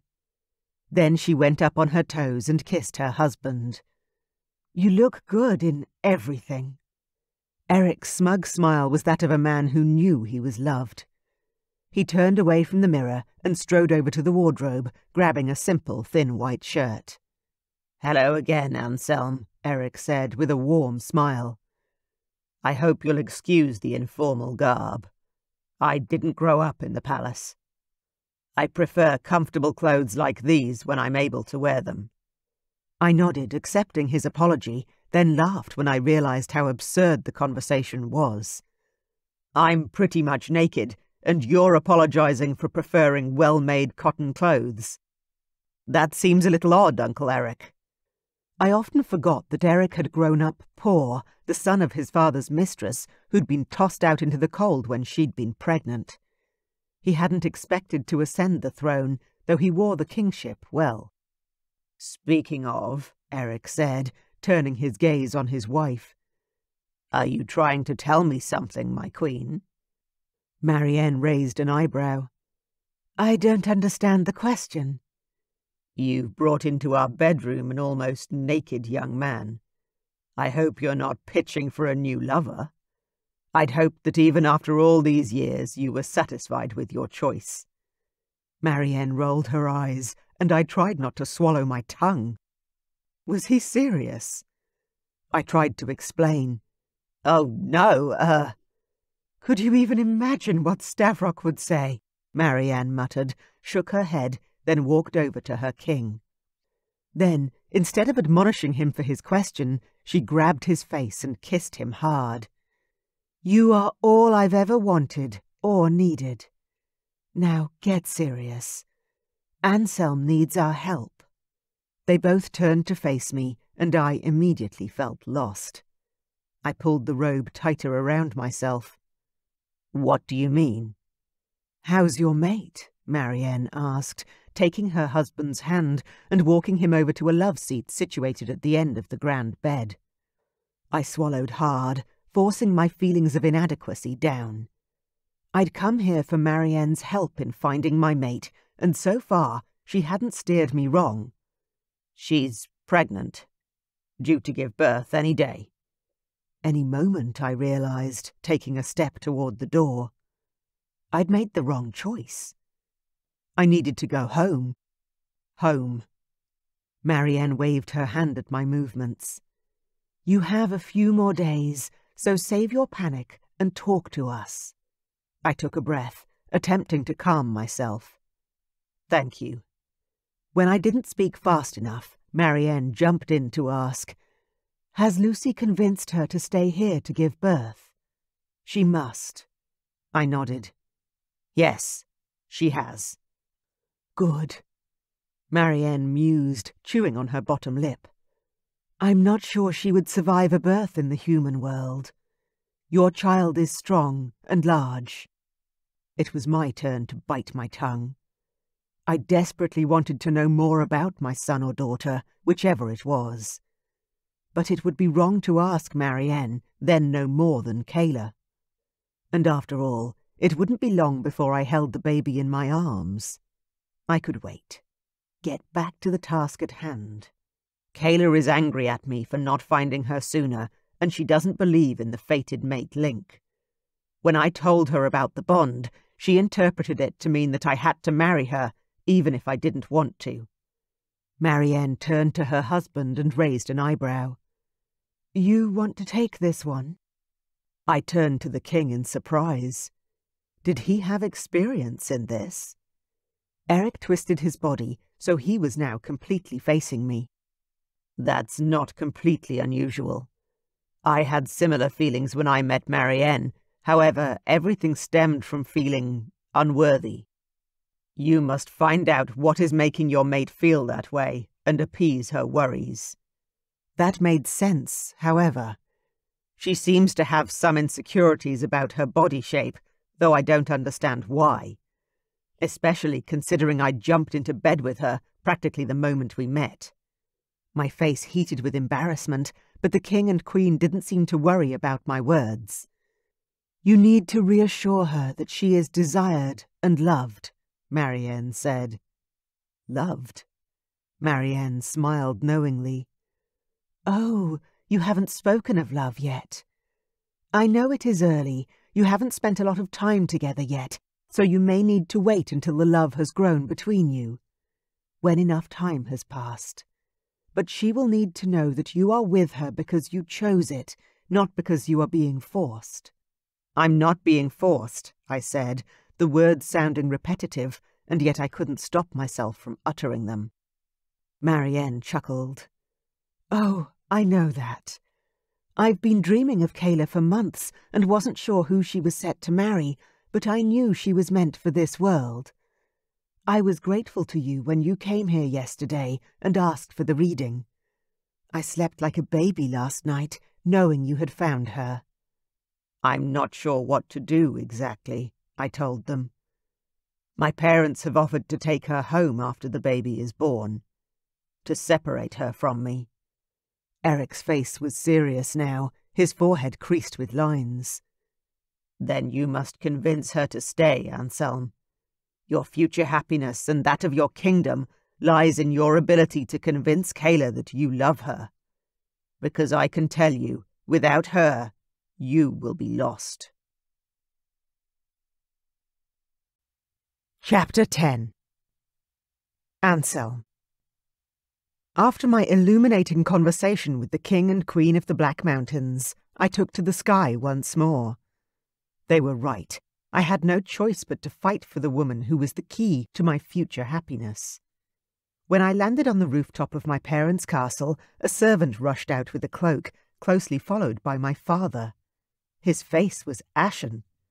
"What's happened?" I asked, pulling the cloak on and running for the door. "Please, please let Kayla and the baby be okay." "It's your mother," Dad said, swallowing hard. "She had an accident. Slipped on the stairs." Oh, God, no! I pulled the door shut behind us, then started hurrying towards their bedroom. She isn't there. Dad stopped in the middle of the hallway. The doctor. He said she's... He didn't seem to be able to speak, and panic skittled through me. How bad was it? I grabbed my father by the arms and shook him. Dad, concentrate. Where have they got Mum? Downstairs, he said. In the guest suite. I wasn't sure why they'd put her there, but I started running. Along the hall, around the balustrade and down the spiral staircase to the main foyer. When I ran for the guest suite, I threw open the door to the hallway that led down to those bedrooms to find Kayla pacing the carpet, holding her huge belly.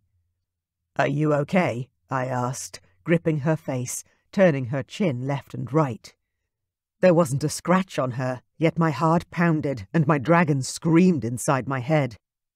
I would never have forgiven myself if you'd been hurt while I was gone. I am so sorry. I should never have left you.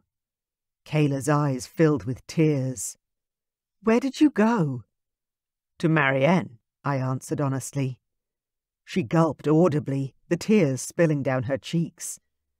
Do you love her? Love her? I repeated, then groaned. Aunt Marianne is my sister's mother-in-law. She's a sorceress.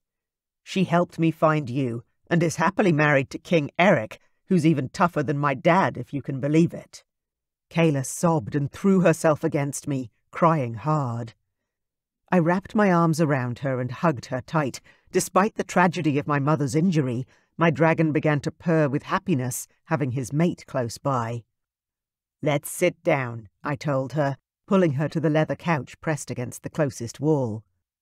Tell me what has you so upset. Kayla pulled back to wipe at her eyes. It was just so horrible.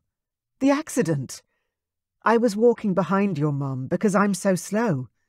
She was chatting and laughing, then she just slipped. I've never seen anyone hurt like that before. I pressed her head to my chest and stroked her long, soft hair. It wasn't your fault. She pushed against my chest, her gaze turning to a glare. Of course it wasn't my fault. Did someone say I pushed her? I was standing behind her, but I'd never... Oh, I didn't mean it like that. I tried to reassure her. No one said that, but you were just so upset. Kayla got to her feet, her tears dried and her red eyes flashing with anger. I'm upset because I'm pregnant and my hormones are sky high. Not that you would know that, because you haven't been there for even a minute of these 9 months when I needed you. I got to my feet and reached for her, the tender moment we'd shared minutes ago disappearing into the abyss. Oh, Kayla pulled back, well out of reach now. I'm crying because your mother, the person who offered me a choice in staying here or not, is hurt. I'm crying because you left me again. I'm crying because you flew off to see another woman, just as I suspected. Do you love her? Maybe not. But is there another woman you do? I don't even know. I know next to nothing about you, Anselm. Nothing. I'm having your baby, and we've never even slept a whole night in the same bed. This was spiralling out of control. Kayla, She didn't want to hear my excuses, that was for sure. She turned on her heel and rushed down the hall and away from me once more. I watched her go, knowing I should stop her and explain everything, give her the answers to every question she had. But her anger was like a shield, and I wasn't penetrating that. Not today. Maybe not ever. The door to the guest suite opened, and the doctor I'd known my whole life stepped out. He had blood on his white apron and looked almost as ashen as my father. Dr. Tony, what's happening? I asked, rushing to meet him. Anselm, I'm glad you're back.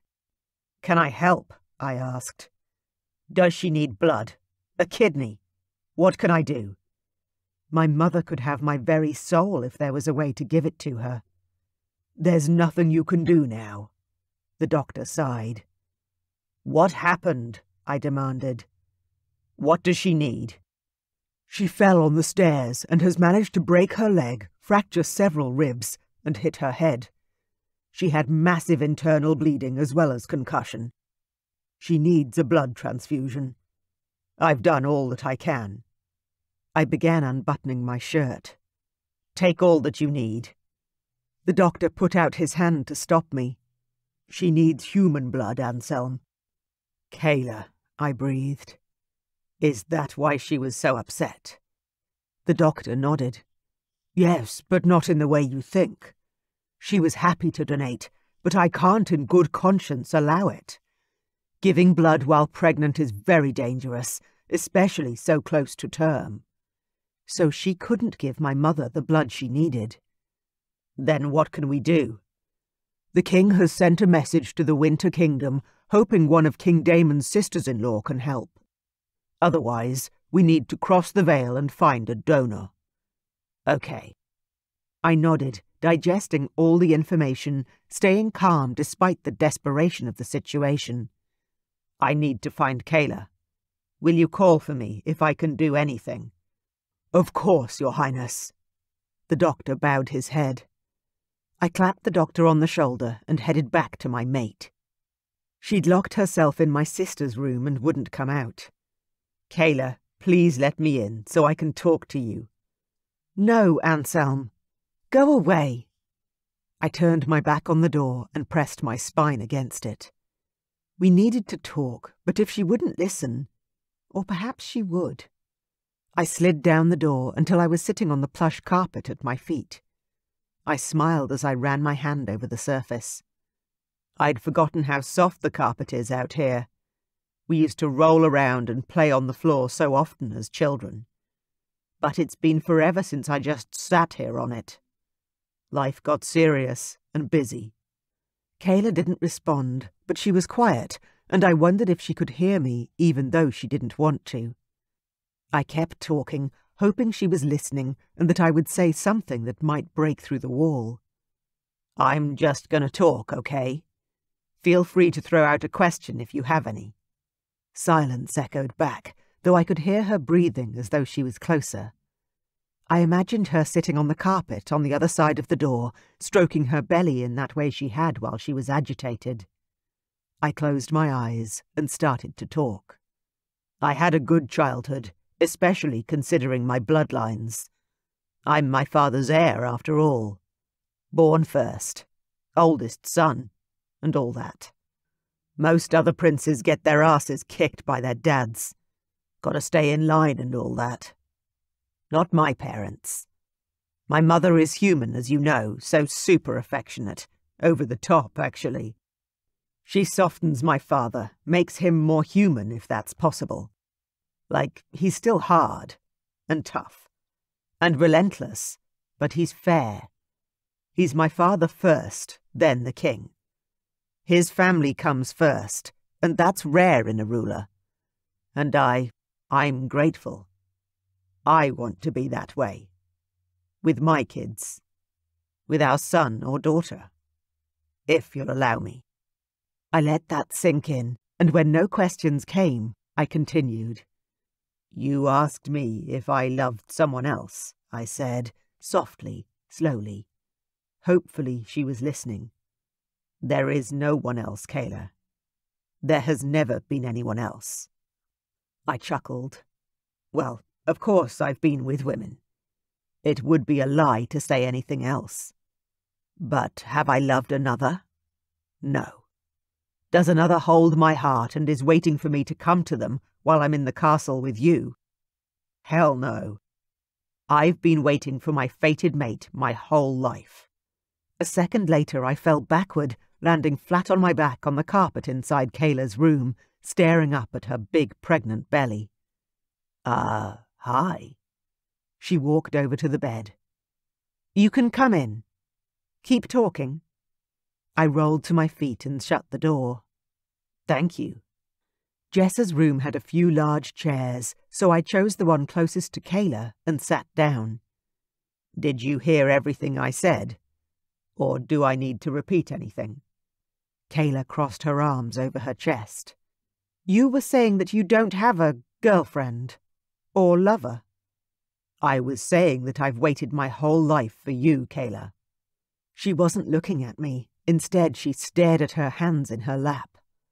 I took a leap of faith and stood up, then walked over to the bed. I sat down beside her and slid my hand into hers. I mean it.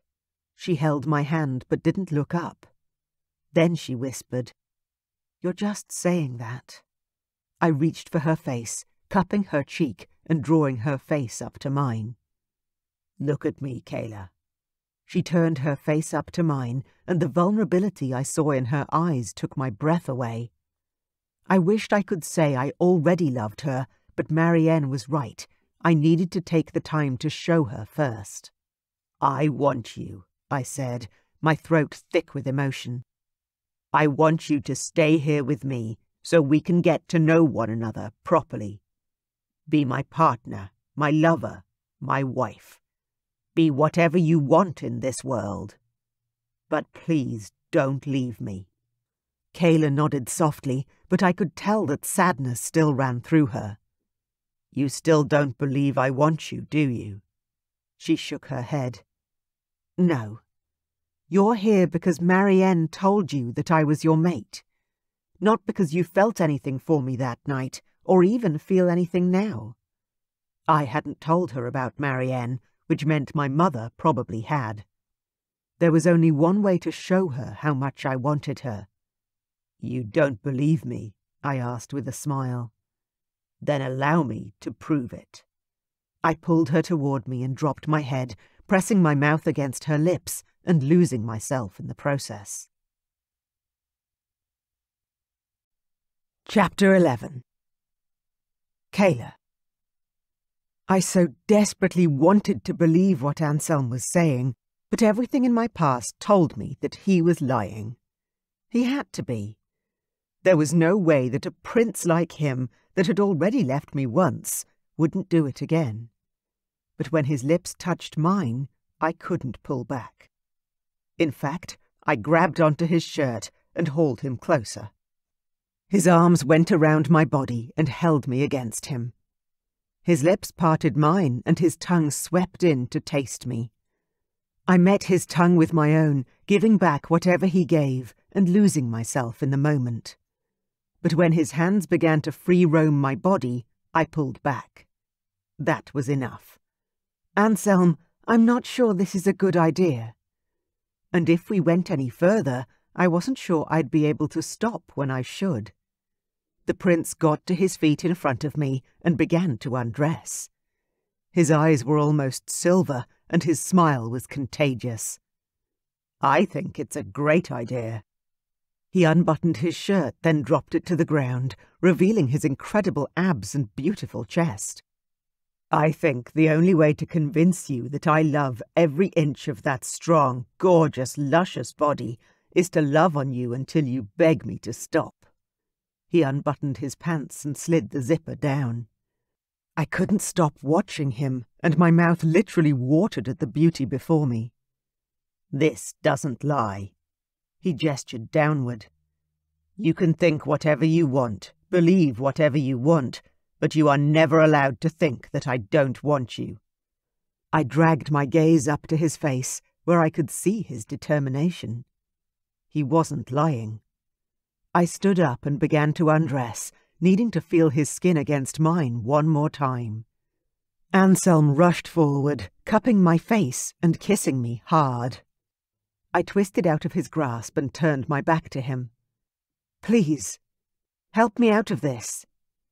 The dresses here were beautiful, but almost impossible to get in and out of without someone else to help you. Anselm drew the zipper down my back, then pressed his lips to my skin. I sighed, my eyes closing in the moment, trying to savor the sensation. The dress slid down my arms and whispered over my belly to the floor. God, you're beautiful, he said. I wasn't going to argue, with my head dropped back and my hands in his hair, holding him against me. Lie on the bed for me, please. The urgency in his tone made me want to do whatever he asked. "I need to taste you." His words made an embarrassed blush heat my face, but didn't stop me from doing exactly what he wanted. I walked around the bed and arranged the pillows so I could lie down comfortably. Then, as elegantly as one can do at 9 months pregnant, I rolled onto the mattress and lay down on the bed.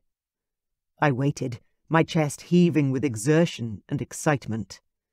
He kissed me, softly and tenderly, then disappeared from my view once more. I felt like a beached whale lying on my back like that. But then, something magical happened.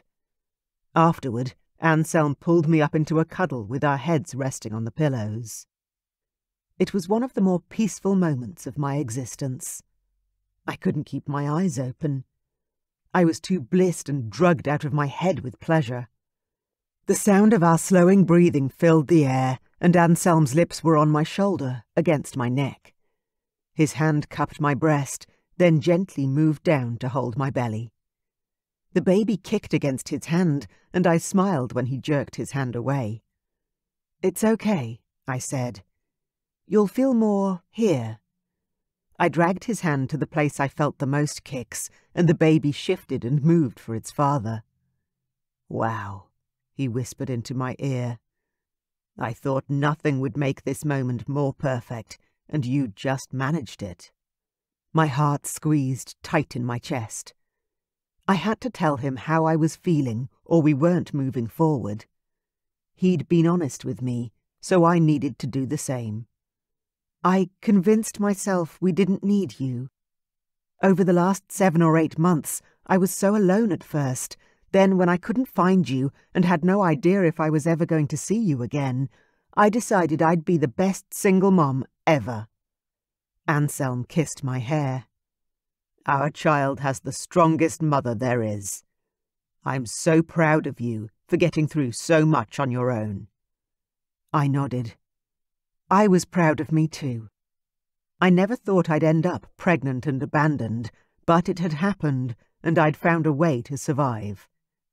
I set up the nursery by myself. I saved money so I could take time off work. I was doing okay. "Of course you were," Anselm reassured me, though I was pretty sure that a prince from another universe, or whatever this was, had no idea what I was talking about. "Anselm, I'm trying to say—" He pulled back, and I rolled onto my back to look up at him. "I know what you're trying to say." He kissed my lips softly. "You went through hell because of me, and you would have been fine without me. Our baby would have had you, and they would grow up strong and independent, just like their mother." I nodded, a strange feeling in the pit of my stomach. He did get it. Sort of. "But I wouldn't have been okay," he whispered. "I would have died of loneliness, never knowing my mate or the baby we made together. So thank you for staying, even if you didn't feel like you had a choice. I thank you from the bottom of my heart." I was beginning to feel like I didn't understand this fated mate's link very well. The very idea of Anselm never marrying just didn't sit right with me. But now wasn't the time to ask. Lethargy had seeped into my limbs, and sleep pressed down upon me. I rolled onto my side and cuddled into his chest. "I can barely keep my eyes open." Anselm chuckled and wrapped his arms around my back. "Sleep, sweetheart. I'll be here when you wake up." The words tugged at my heart. He hadn't been there the first time we'd slept together, and a large part of me didn't expect him to be there when I woke up this time. After all, what had really changed? Chapter 12. Kayla. Despite my misgivings, when I awoke and looked up, Anselm was there, sound asleep. I still had my head on his chest, his heart beating beneath my ear. I smiled at the feeling of happiness still present in my heart, until a sudden wave of nausea rolled through me, and I gasped at the strange feeling. I hadn't been sick in months. What was this? Was it related to the baby? I sat up, afraid I was about to vomit on my lover. "You okay?" Anselm asked, reaching out to massage my shoulders. Another hot wave moved over me, and I rushed to slide my legs off the bed. "Feeling a bit sick. Be right back." I rushed to the bathroom to hang my head over the sink. I waited there for some time, as long as I could, but when I didn't throw up and the nausea began to subside, I splashed some water on my face. I sat on the toilet out of habit, and when I wiped, my bloody show was on display. I gaped down at the red and white mucus, knowing well that meant my labour wasn't far away. Well, they say sex is the best way to stimulate labour. I shook my head at my own sense of humour in the face of such a thing, cleaned up and headed out to the bedroom once more. I knew that even with the bloody show, my labour could be hours or days off, so I didn't say anything to Anselm, not wanting to ruin the moment. At this time it was just us, and I wanted to treasure the time with him, if not for anything else, then because I wanted memories that I could hold on to in the future. In case this didn't last. He slid to the edge of the bed and patted the spot next to him. "You feeling any better?" I swallowed hard, checked my stomach, and nodded. "Yeah, I think so. Not sure what that was, actually." "Is it the baby, do you think? Or maybe hunger?"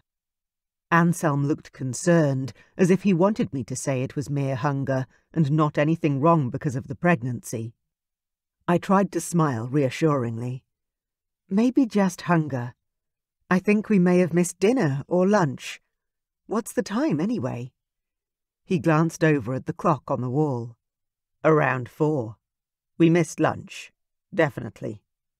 He could definitely be right about the hunger because, as I moved around the bed and went to sit down beside him again, a fresh wave of sickness rolled over me. I gulped. I think you're right. I need to eat something." Anselm jumped up off the bed and reached for his robe.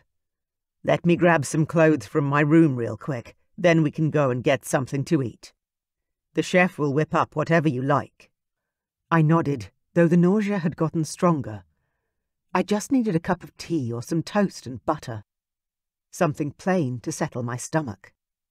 Anselm helped me into a pale blue dress that Sadie had altered for me, then kissed my neck.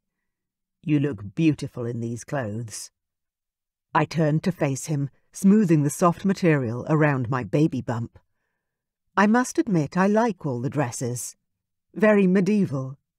"Very royal," Anselm said with a grin, before dropping his head and kissing my lips in a smooth, affectionate, easy move I could definitely get used to. I smiled because I wasn't sure what else to say. He was a royal, I was not. Speaking of, how's your mom? Anselm's face grew sad, the light in his eyes disappearing. "I got up to check on her earlier while you were sleeping. She's been given a sleeping draught to help with the pain, so she wasn't awake when I visited, but she's still very unwell. The doctor has called for some of our family friends in the north. Hopefully they'll arrive soon, and we can get her the care she needs." I swallowed hard. That doctor, they wouldn't let me donate blood. Even though I'd wanted to. Even though I'd practically begged the doctor to let me help her. I could still hear her piercing scream as she fell. The crack as her skull hit the wall. I'd never been so terrified or frozen in fear before. One moment she'd been laughing about some story she was telling me, then next she was hurtling to seeming death. He smiled softly at me, not knowing the turmoil within my thoughts. "He was right to make that decision. You and the baby need your blood more. King Damon has 2 half-brothers, both of whom married humans. They're the friends we're waiting on. They'll help by donating blood. I'm sure of it." I couldn't help but frown up at him. "How come there are so many fated mates that are human? Don't you have enough dragon women here?" Anselm's smile reappeared. "We don't actually know why the pattern has emerged, but there's definitely more human blood in the royal lines than ever before. And after this baby is born, there will be even more." I slid my feet into my shoes and followed Anselm out of my bedroom. We took a few steps, then moved over to the room next door. His suite. "Come in and sit while I change," he said, taking my hand and leading me into his room. My heart beat a little faster as I took a step into Anselm's bedroom. It seemed familiar somehow, which was impossible. I'd never been in here before. The bed was huge, with dark, ornately carved wood and royal blue sheets and blankets. It was very masculine and suited him somehow. Anselm stripped off the robe he'd been wearing, revealing his perfectly sculpted back and ass, then strode into the large walk-in wardrobe. My pussy ached at the sight of his nakedness in ways it shouldn't, especially after being so well satisfied only a few hours ago. I started talking to distract myself. "Will I need to vacate the room next door soon? When does your sister get back?" "Jessa?" Anselm asked, his voice coming from deep in the wardrobe. "She doesn't really live here anymore. She married the Crown Prince of the Black Mountains, and she enjoys living there most of the time." "A love match?" I asked, shocked I was even asking. Marriages for love were common in the place I was from, though there were parts of the human world that still married for reasons other than love. I had no idea what things were like here. Perhaps arranged marriages were more common than not. Anselm walked out of the closet, wearing pants, and his arms slid into his shirt sleeves, but his chest was still bare as he hadn't fastened the shirt. "Oh, yeah. Fated mates, actually. Jessa wouldn't have married for anything other than forever love. She's like our mother, very forceful." I pressed my lips together so I didn't laugh. "I can imagine. Two girls as beautiful and vivacious as their brother.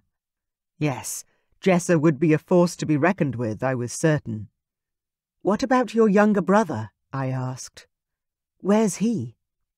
"Away working," Anselm answered, moving to the mirror to finish dressing. "There are 5 kingdoms in this realm, and Ian loves the warmer weather, so he tends to work for Vlakid, one of Father's oldest friends. His castle is in the warmest part of our realm, though I wouldn't exactly call it warm. More like less freezing than here." Another wave of sickness grabbed at my belly, and this time I dry-retched, loudly. "Are you okay?" He twisted back around super fast, concern in his gaze as he studied me. I nodded, swallowing rapidly, unable to talk. "Let's get you something to eat." He took my hand and gently led me down the hall. The carpets were so soft beneath our feet, and the walls so beautifully decorated with art, I took my time gazing around me. But Anselm wasn't being deterred by my staring and looking around. He got us down to the dining hall quicker than I would have thought possible. "Did you take a shortcut?" I asked, looking around, confused. He chuckled but didn't answer, instead directing me over to the large dining table. I hadn't expected to find anything other than a bowl of fruit on the table, but there was a whole host of things for what appeared to be an afternoon tea. "Were they expecting people?" I asked, sitting in the seat Anselm pulled out for me at the dining table. "No." He walked around the table, then sat directly opposite me. "The staff always set up grazing tables for us, in case we have visitors." I marvelled at the spread of food. Fresh warm rolls, pots of butter, danishes and pastries, jugs of juice and wine. "Does it all go to waste if no one eats it?" Anselm laughed. "Waste? Here? No way. My mother wouldn't have that." His smile quickly became a frown when he mentioned Lucy. I wanted to reach out and touch him, to console him, but the table was too wide for my reach. Instead, I asked, "What do you mean?" I took a pastry and nibbled on it, enjoying the buttery texture and feeling the lingering nausea recede. Anselm poured himself a glass of water and grabbed a bread roll. "I mean, my mother would never let anyone starve or let food go to waste.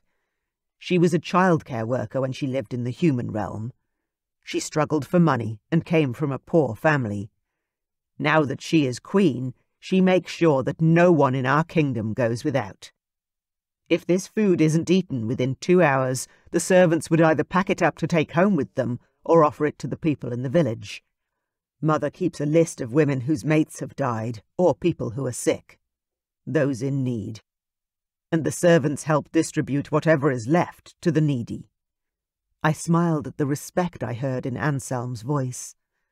Your mother sounds like an amazing woman. She is, he said.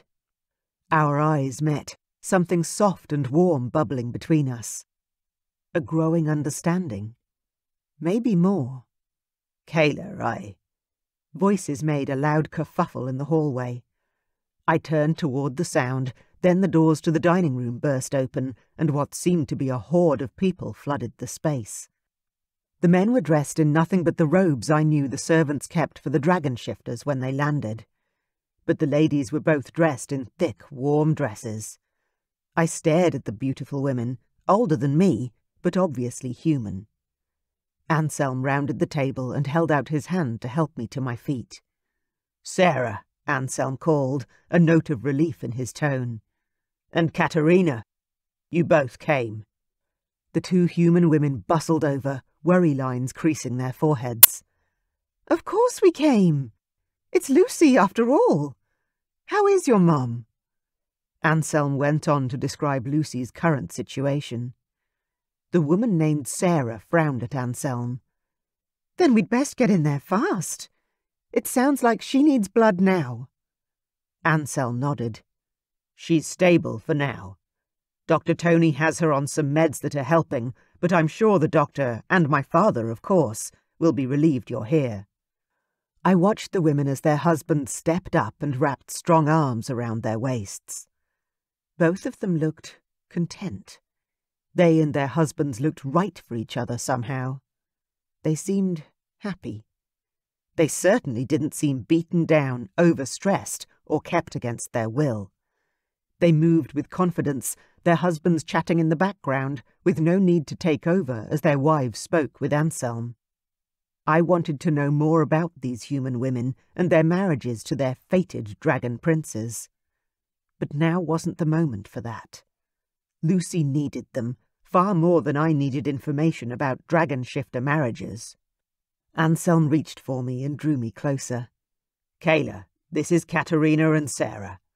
They're married to the two dragon shifters you see over there, Dmitri and Lucian. The two men turned to smile at me when they heard their names, and I couldn't stop the heated blush that stole up into my cheeks. They were both older, much older than me, but still imposing and handsome men. Nice to meet all of you, I managed to mumble. The woman with lighter hair and a big smile, Sarah, nudged Anselm. You've got a human mate too, and have wasted no time in creating the next heir to the throne, I see. When are you due, Kayla? Heir to the throne? What? Oh my God, that's what he'd been talking about. Anselm was his father's heir, the next king. That would make our child the heir to all that was around me. All that wealth, all that responsibility. I need to sit down. I staggered backwards as a fresh wave of nausea hit me. Sarah grasped my hand, helping me to sit in one of the dining room chairs behind me. Not long to go by the looks of that. Are you in pain? Cramping at all? I shook my head. Not at the moment. Though I was always in some degree of pain or cramping, it never seemed to progress to anything more. The two women looked at one another, then back at me. Katerina patted her husband on the arm. I'm going to find the doctor and offer my blood up first. Sarah, stay with her. I won't be long, and then we can switch and you can give blood for Lucy, and I'll stay with Kayla. Me? I said, not wanting any fuss.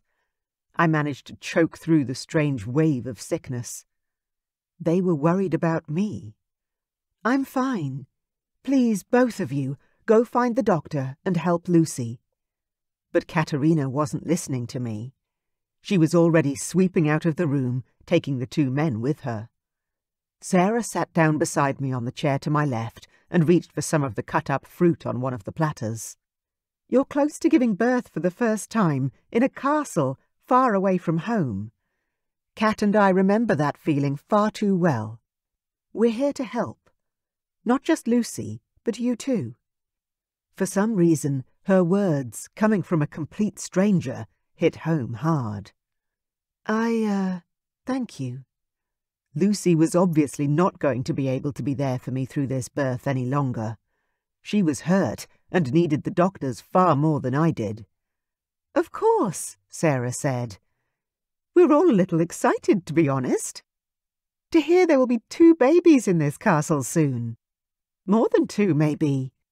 Stavrok and Lucy must be thrilled to pieces to have grandchildren coming, and so close in age." "Who else is pregnant?" I asked, my heart squeezing tight.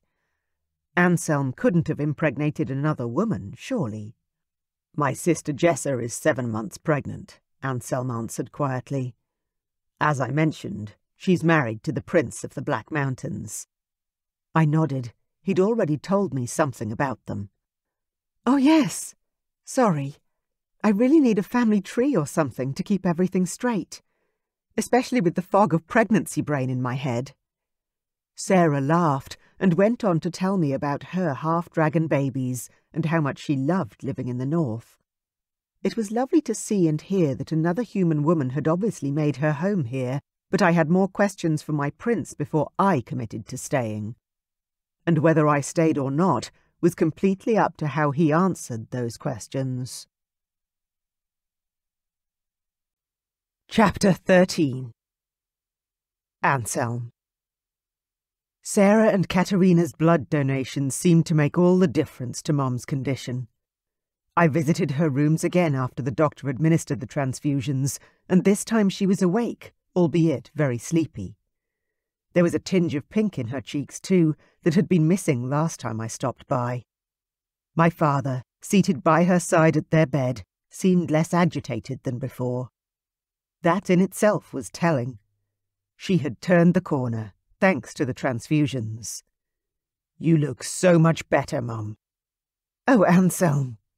She blinked sleepily at me. "I'm fine. Don't fuss, please." Her eyelids fluttered closed, as if even that was too much energy to expend. I bent and kissed her forehead, being as gentle as I could. "Take care, Mum. Rest as much as you can."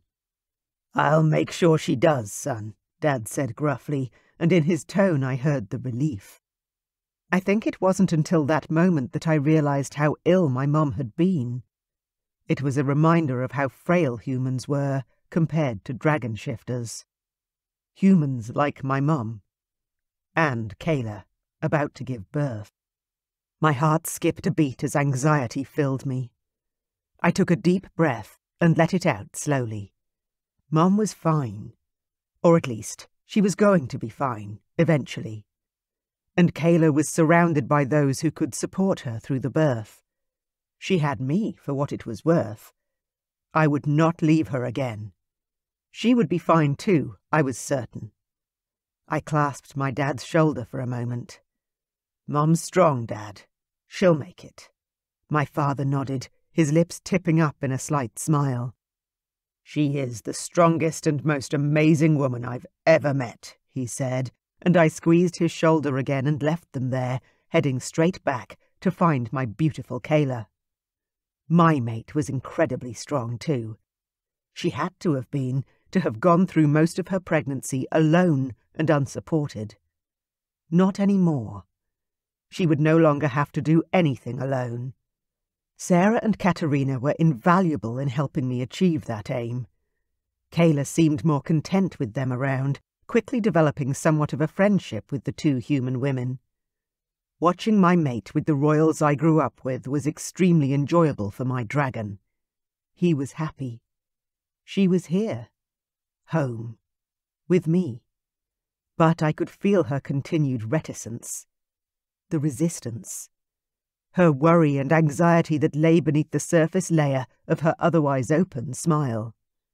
That evening, when we'd all said goodnight and everyone headed to their bed for the night, I took my mate's hand and walked her to her bedroom door.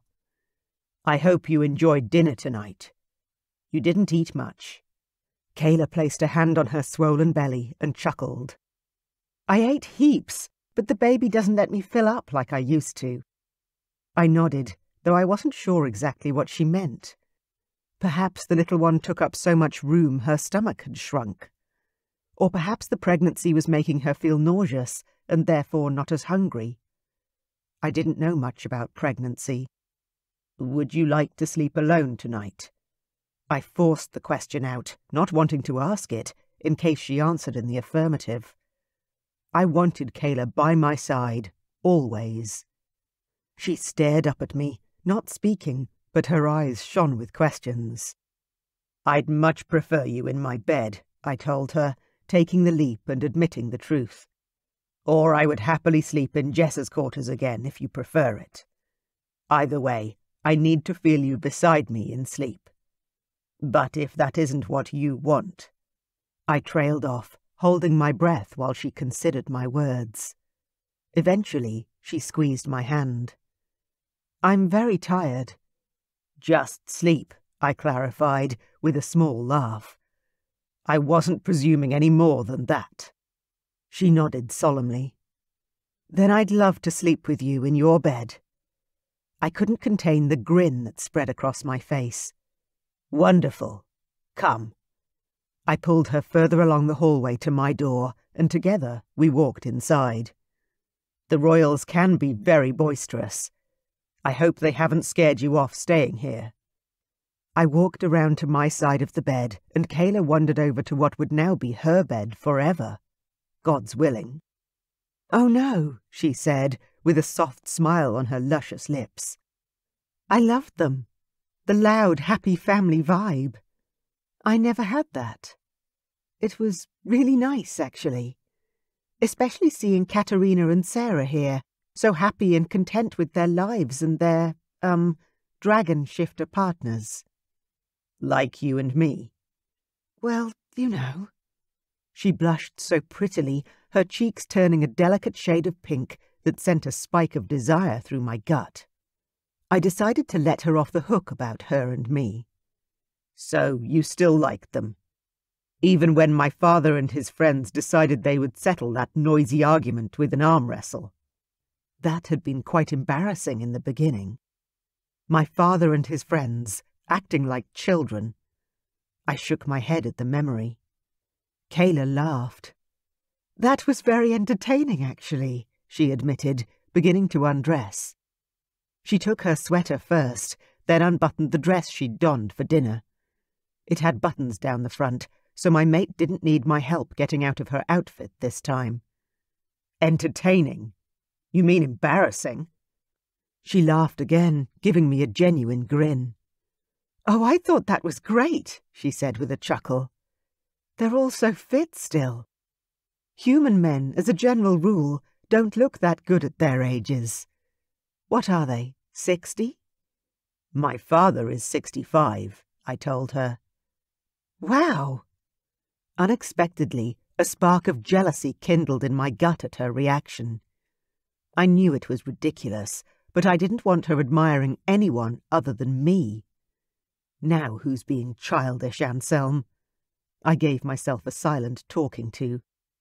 That is, I did until Kayla pushed the dress from her shoulders and slid it down her arms, revealing her breathtaking body. Then my mind simply turned to mush. "Wow is right," I said, staring at her lushness, my fingers itching to reach out and caress her beautiful curves. Her breasts were swollen and beautiful, her nipples long and erect. If she wasn't so tired, I would have pulled her beneath me and made love to her all over again. Kayla turned away, scrambling to cover herself with one of my robes. "Oh, please don't," I begged. "There's nothing more beautiful to me than your body, especially at the moment. Lush and curved and carrying our child." Kayla froze, then slowly turned back to me. Her hands moved away from covering her breasts to cup her belly. "Really?" "Hell yes," I said, then shot her a wry grin. "Or did this afternoon not prove how desirous you are to me?" I dropped my pants and straightened once more, showing her my cock that was thickening by the moment and standing to attention. You're incredible, Kayla. I find you so very sexy. Would you like more proof? She shook her head in response to my question, but her gaze landed squarely on my groin, taking in my erection and growing hunger evident on her face. I stood still and let her explore my body with her eyes, only just resisting the urge to give her a little twirl. When her gaze reached my chest, she stopped there. I never asked about your tattoo. What is it? My hand came up to my left pec. It's not a tattoo. It's a birthmark. All the firstborn male dragon kings have them. My dad, Eric. It's beautiful, she mused. What about Dmitri and Lucian? I threw back the covers and climbed into bed. It was obvious we were just going to talk tonight, and that was fine. I loved the idea of getting to know my mate better on every level, not just sexual. No, they're second and third born, plus they were the sons of their father's mistress. I don't know how the birthmark knows, but hang on. I'm certain Eric has one, and he was second born and to a mistress as well. Kayla slid under the covers, pulling the blankets up over her belly and to her breasts. I pushed the blankets down a little, revealing her huge breasts and reaching out to caress her nipples. Kayla rolled onto her side facing me, giving me full access to her body. Maybe the mark knows who is going to end up king. I ran my fingers over her nipples, then down to her large belly. That would be even more magical. And in that case, my younger brother won't be king. He doesn't have one.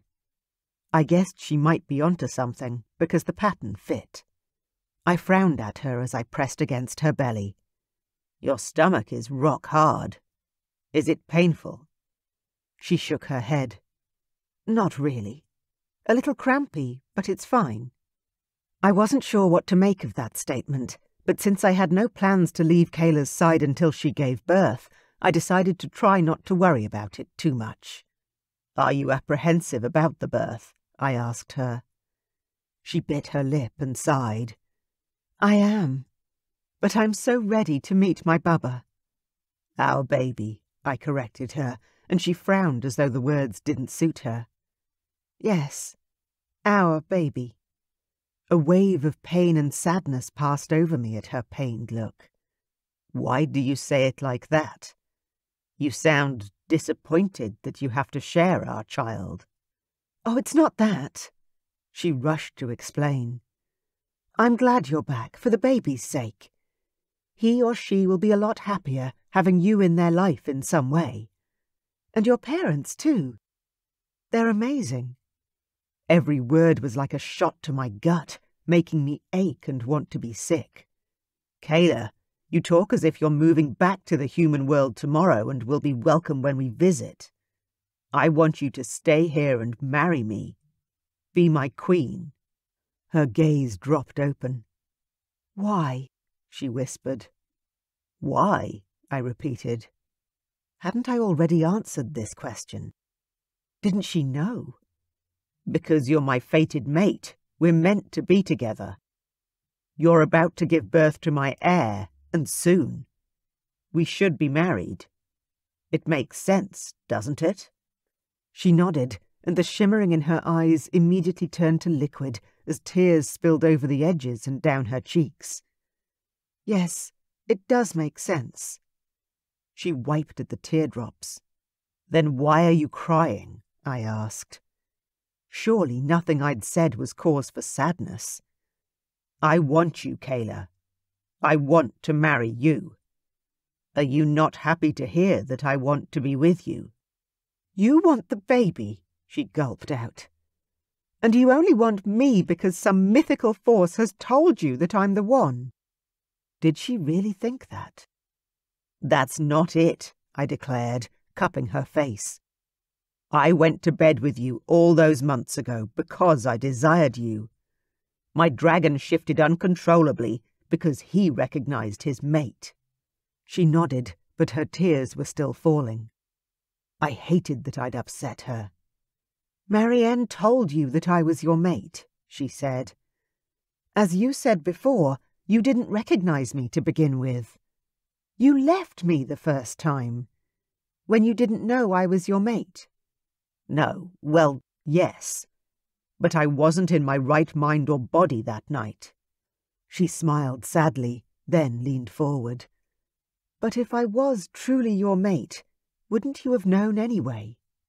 I could barely hear her, she spoke so low. Had she actually said that?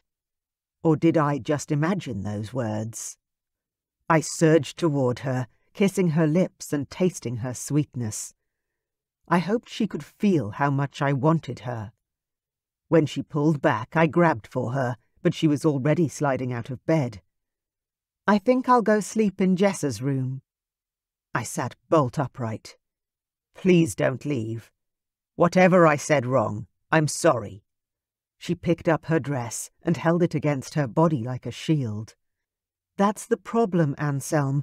You don't see anything wrong with proposing to a pregnant woman you don't even... She sighed, then turned away, grimacing and grabbing at her belly as though she was in pain.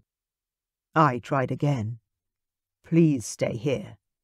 Or I can follow you and sleep on the floor in your room. I don't care which way you want it.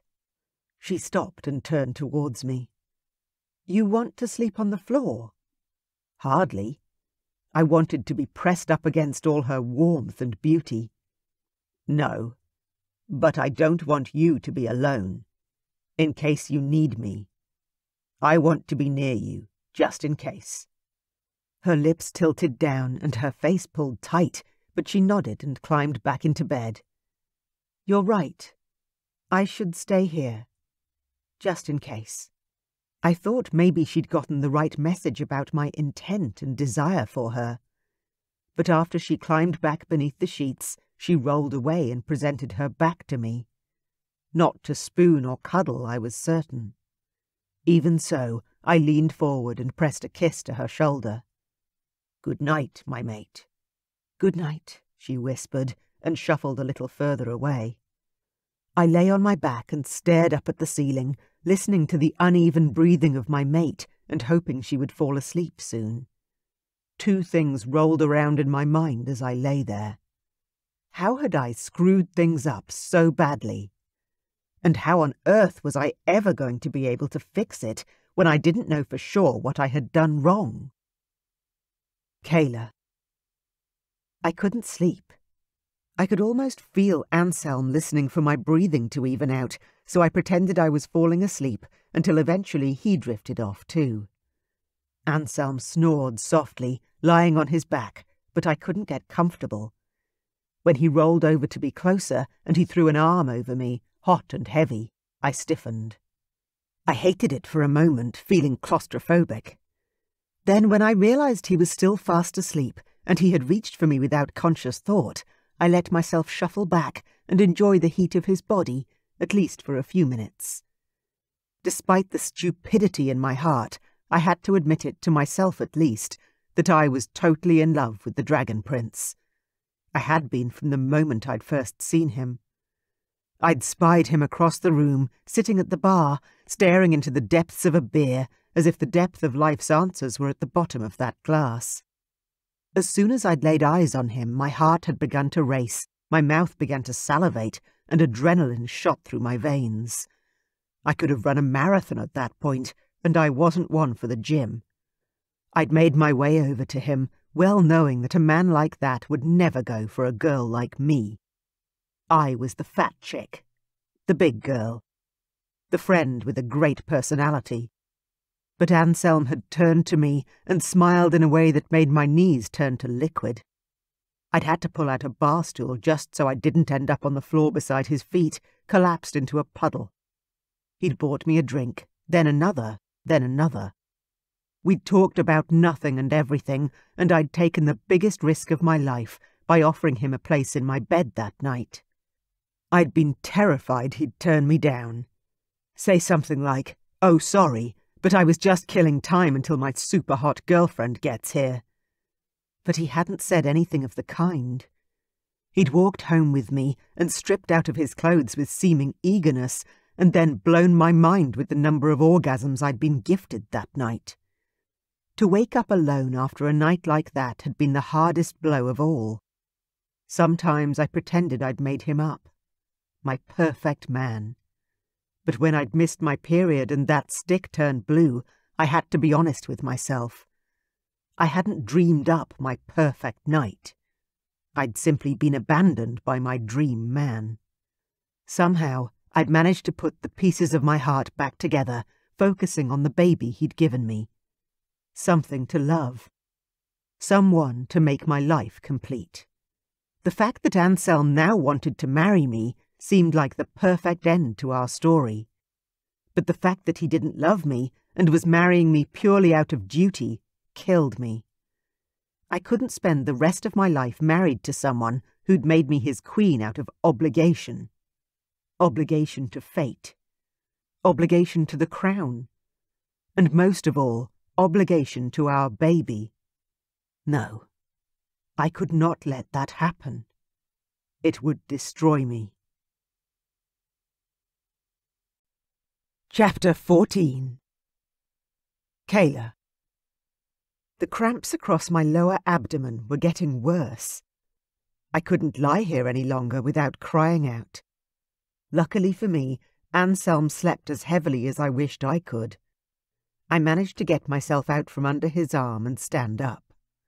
My back hurt, and my belly was as hard as a rock. Ow!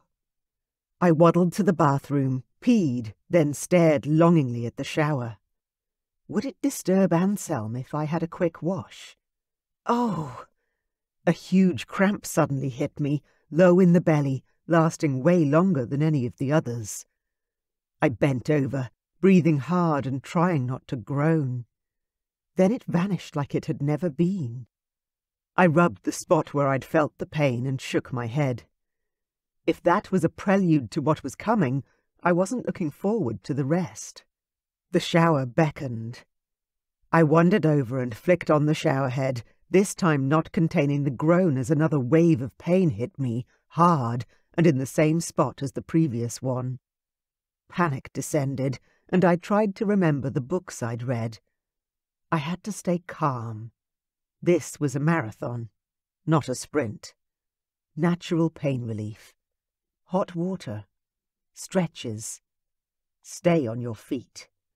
I stepped beneath the hot spray of water and turned to allow the shower spray to beat against my belly. Oh, yes. That felt truly lovely against my skin. When another pain hit, I turned to get some relief on my back. The baby wasn't moving too much at the moment, and now that I thought about it, he or she hadn't kicked much today at all. That's normal. They go quiet before the birth. I shifted around to let the water wash on my belly, then again so it poured down my back.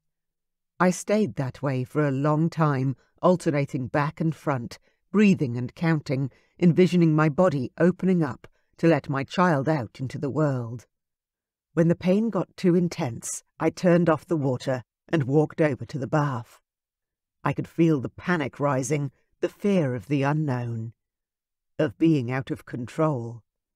I needed to calm down, and maybe a warm bath would help. I flicked on the bath taps and was staring down at the plug hole, wondering how I was going to get into the tub, when Anselm walked into the room. Still naked. Still beautiful. "Hey, sweetheart, are you okay? When I woke up and you were gone, I got worried." I nodded. "Yes, but I think I'm in labour." Anselm's eyes widened, then his face grew tight and serious. "What can I do? How can I help?"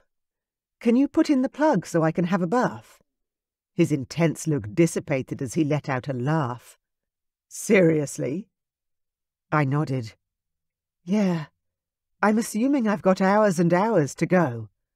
I need to relax a bit." He rushed over and bent over to put the plug into the bath. Then he held his hand out to me and helped me into the tub. "Thank you," I said, slowly sitting down and leaning back to rest my head. "I'll just throw some pants on," Anselm said, and disappeared. I closed my eyes and ran my hands over my belly. It was so uncomfortable. Good idea.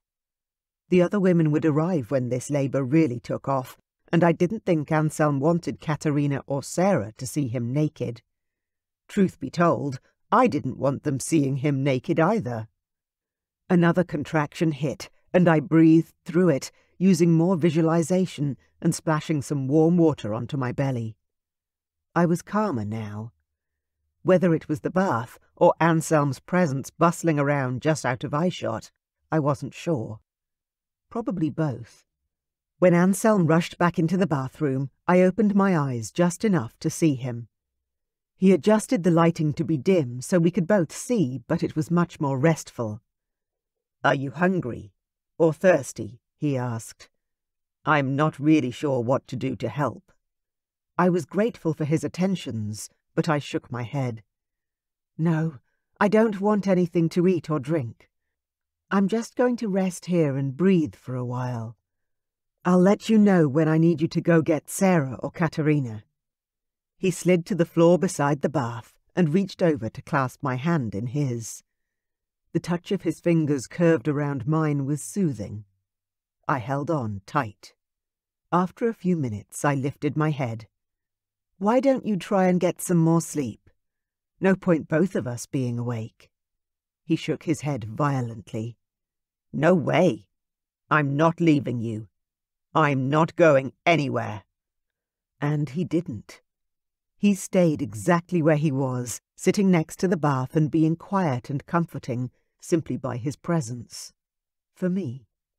He chatted to me when I needed some distraction through the pains, and then climbed into the bath, trousers and all, and held me in his arms when I wasn't sure I could keep going. "You can do this, Kayla. You're amazing. You're doing so well." He whispered the words, kissing my forehead, which was now sticky with sweat. Then the pain changed. I rolled onto my side, then onto all fours, feeling a need to bear down. Yet I was terrified to push. I stared up at Anselm, frantic.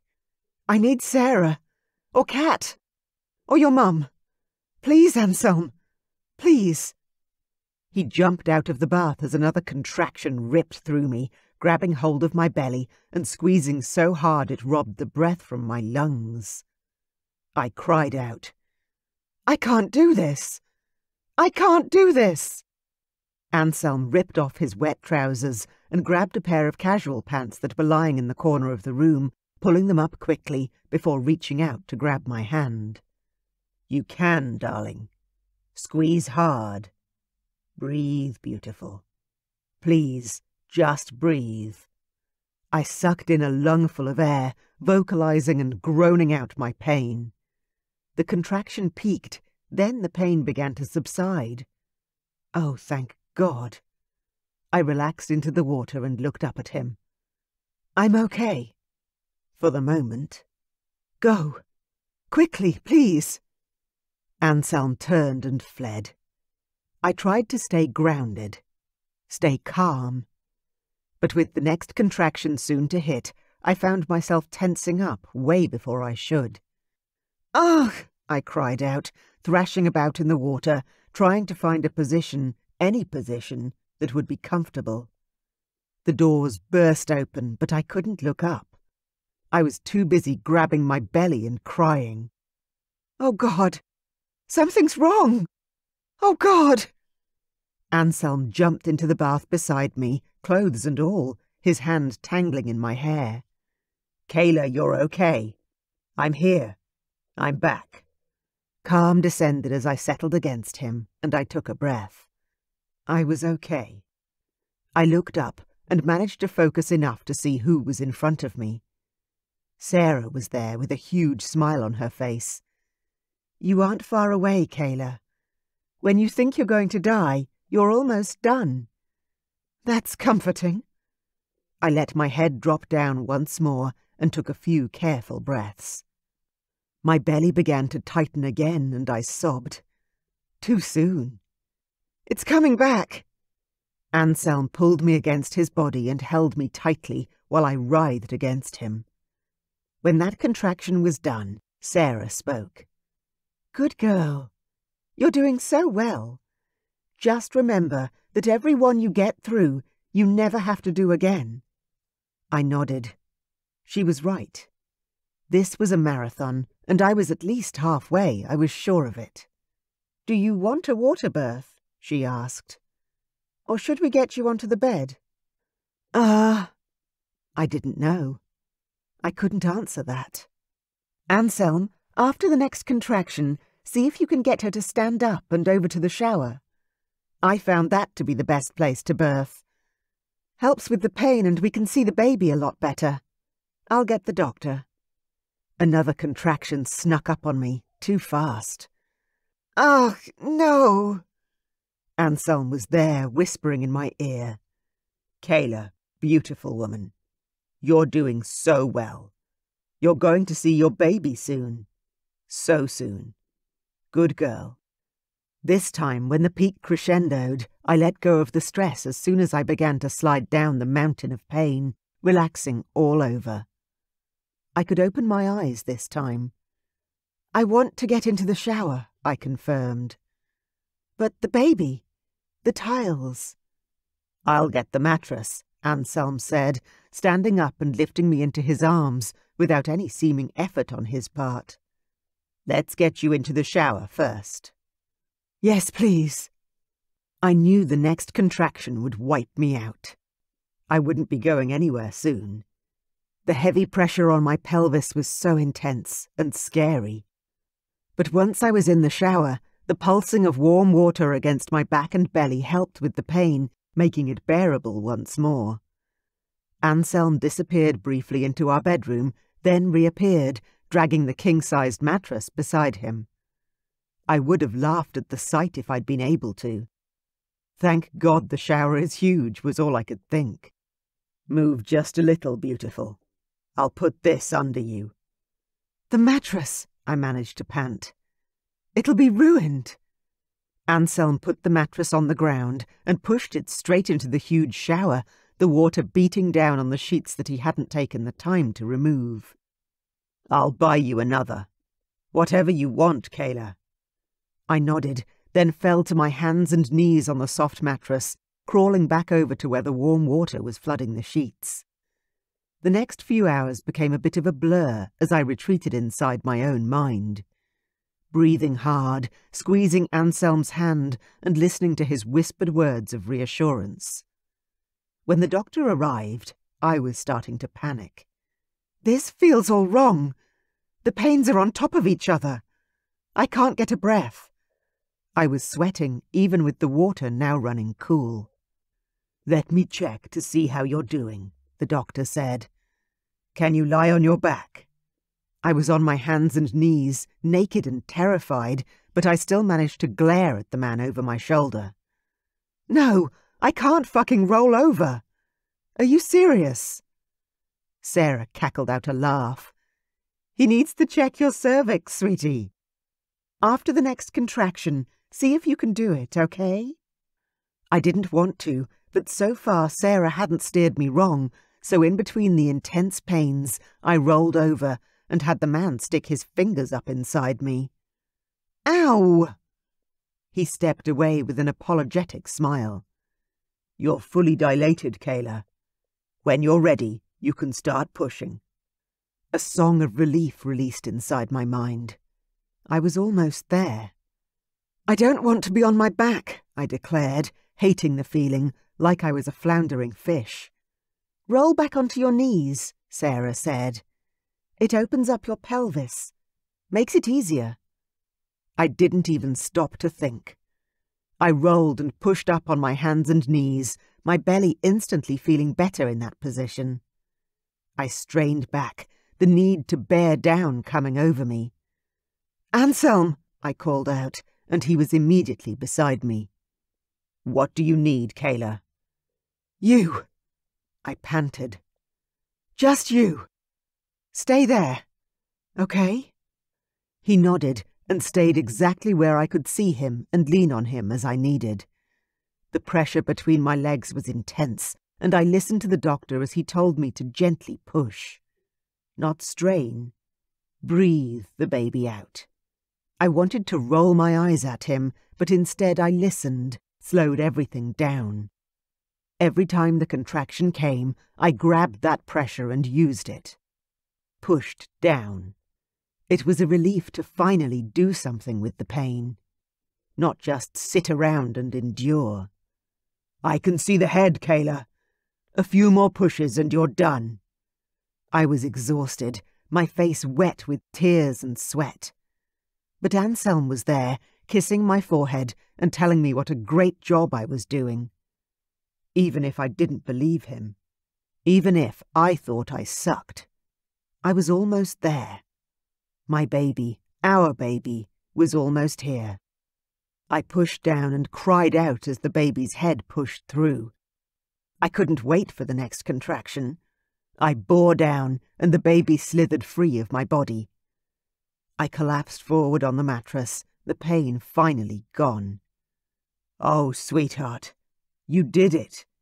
You did it," Anselm said, still with me, lying down next to me on the mattress. "What is it?" I asked, barely able to lift my head and look up. "It's a baby." His eyes were still locked on me. "And you are the bravest, strongest woman I've ever known." I had to turn over. I wanted to see my baby. "Help me," I said, and Anselm did. He rolled me over and sat up behind me, giving me a wall of strength to lean on as the doctor handed me my infant, wrapped in a white blanket, squirming and angry-looking. "Your son," he said. "The next in a long line of dragon kings." I took my baby in my arms and stared down at his perfect face. If he wants to be, he can be anything he wants. Anselm kissed my face. "I am so proud of you." I pushed open the blanket to take a better look at my son. 2 perfect little hands, a scrunched-up face, and the most beautiful little cry. When I stared down at his chest, I couldn't look away. It was tiny, but it was there. The beginning of the royal birthmark that dictated the next king. Chapter 15. Anselm. The doctor cleaned up Kayla and the baby, then we all climbed into Jess's bed to rest. I couldn't believe the effort it had taken to push him out. Kayla was amazing, and I was in awe of her and our new perfect son. "He is the most beautiful thing I've ever seen." Kayla stared down at the baby in her arms. She was sitting up against the headrest, the baby dressed warmly and drinking from her breast. "You are the most beautiful thing I've ever seen," I told her, staring at her as long as I could, wanting to imprint the image on my mind. Kayla smiled at me, and for once I couldn't see even a hint of anger or irony. "You're just saying that because I'm holding our baby?" I chuckled. "No. I would have said that before you gave birth, but yes, seeing our son feeding from you like that, wow. I never thought I could love you more, but I was wrong." "You what?" I sat up, wanting to hit myself upside the head for revealing that snippet too soon. "Oh, I'm sorry. I shouldn't have said anything yet." She turned toward me, cupping the baby's bald head in her hand to hold him in place against her breast. "What do you mean?" I smiled and shrugged, feeling foolish. "Marianne and Eric said I shouldn't declare my love for you yet. That you would need time to feel it as I do." Kayla stared at me like I had 2 heads. "What?" I asked. "Don't tell me they were right." Damn it. Kayla shook her head so fast the baby let go of her breast and squawked in protest. "Oh, I'm sorry, darling. Here you go." Kayla crooned to the baby, guiding him back to her breast. When she looked at me, this time I saw a warmth I hadn't expected to see. No, they weren't right. Not at all. Tell me again how you feel. Be honest, please." I leaned against the backrest and tilted my head toward her. "I love you, Kayla. I have loved you from the first moment we kissed. That first night together was the best night of my life. I dreamt about it for months, and I stupidly thought I was wrong about my feelings for you. So I fought them. I tried to forget you, even though I couldn't. But I wasn't wrong. You are the one. And now, seeing you with our baby." I gestured and tried not to let tears blur my vision. It wasn't manly to cry. But the depth of emotion I had for her and the tiny baby in her arms was far beyond anything I could ever have imagined. Seeing you both here, in my bed, holding you both in my arms, I can tell you the love has grown, even when I didn't think it possible to love you more than I already did, I whispered. Kayla was still staring at me, unspeaking. But she didn't look upset. In fact, her eyes shone with happiness. "I know you probably don't care for me in the same way," I rushed to reassure her. "Humans don't feel the fated mate bond the way we do, but I promise you I will do everything in my power to show you every day that I love you. And hopefully one day you will return the feelings and agree to be my wife." However long that took. The baby had fallen asleep now, and Kayla picked him up to put him over her shoulder and rub his back. "Do you want to hold him?" I nodded. "Oh yes, please." With all the commotion and health checks, feeding and dressing, I hadn't had a moment to hold my son properly yet. I held out my arms, and she carefully transferred the tiny little weight into my hands. He was warm and snuggled against my chest. My heart broke and was completely remade in that moment. I was a father. This was my son, and I would die to protect him. There was a knock at the door, and Sadie came in, bearing a tray of food. "I've brought a late breakfast, and a guest who won't be turned away. I swear he is about to knock down the door to meet his grandson." I laughed, imagining my father pacing outside the bedchamber. Kayla arranged her shirt she'd brought with her from the human world so that her breasts were now tucked away. I waited for her to be settled, then asked, "Is that okay? Or do you want him to come back after you've slept?" Kayla smiled and reached for a croissant from the brunch tray. "Your dad should meet his grandson." I turned to Sadie and nodded. The housekeeper didn't even make it back to the door before my father burst into the room. "Congratulations!" he bellowed, a smile on his face for the first time in days. He came straight around to Kayla and bent down to kiss her cheek. "Well done, Kayla." "Thanks." She smiled up at him. Dad, who looked grey and exhausted, black smudges under his eyes, walked around the bed to stare down at the sleeping baby in my arms. A strange look of awe crossed over his face. "It feels like only yesterday I was holding you in the same way. Though being a triplet, you and your sisters were tinier than this little fellow." He held out his hands and cupped them together. "I could hold you here." "Amazing they all survived so well," Kayla said. Dad laughed. "Survived and thrived, but they have a strong mother." Dad sobered then, sitting on the bed near my legs but not reaching for the baby. "How is Lucy?" Kayla asked, shifting the focus to my mom. "Oh, she's much better," Dad assured us. "The doctor is very happy with how she's healing, and I know she'll want to come up and visit you all soon." Kayla threw back the covers and stood up, arranging her maternity dress to cover her legs. "Do you know if she's awake? Maybe we should all walk down now." I gaped at her. "Kayla, you just gave birth." She narrowed her eyes at me. "Yes? And I have no stitches, no damage. I'm not sick. Let's go." I stared at my father, who looked just as surprised as me.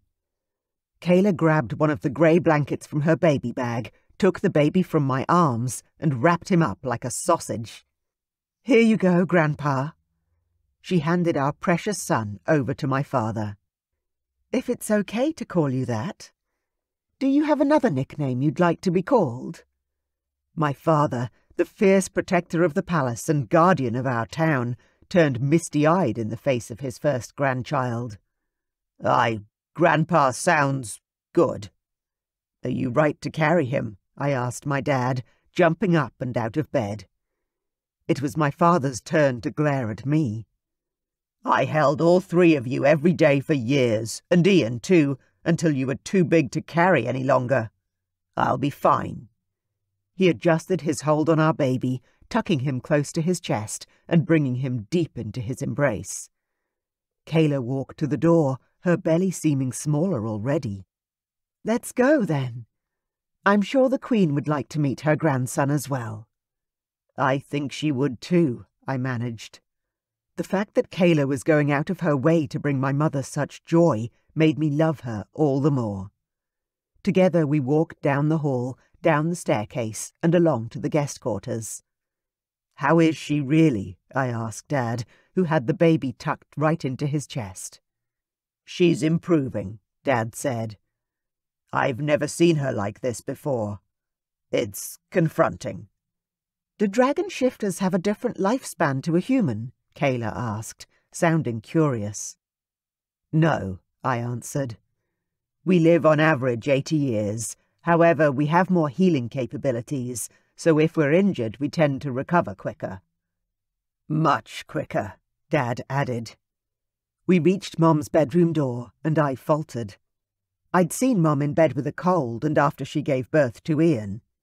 But that was it until this injury. She'd always been healthy. "Go on, Anselm," Kayla said softly. "Knock." I did as Kayla requested, though I couldn't remember the last time I'd knocked on a door in my home. "Come in," came the quiet response. My mother's strength was gone, and my gut ached to hear it. I pushed open the door and reached out my hand to Kayla, who took it and walked beside me. "Mom, so good to see you," I said, walking up to one side of the bed to give my mother a hug. She was lying on the left side of the huge bed. She was pale and looked like she'd lost weight, her cheeks more sunken than normal, but even so, she looked better than the last time I saw her. Kayla walked around the other side of the bed beside my father. "We'd like to introduce you to someone, Grandma." Mom struggled to sit up, so I took her arm and helped support her. "Oh, my word! Kayla! Anselm!" "Meet your grandson," I said, as Dad handed the baby over to Mum.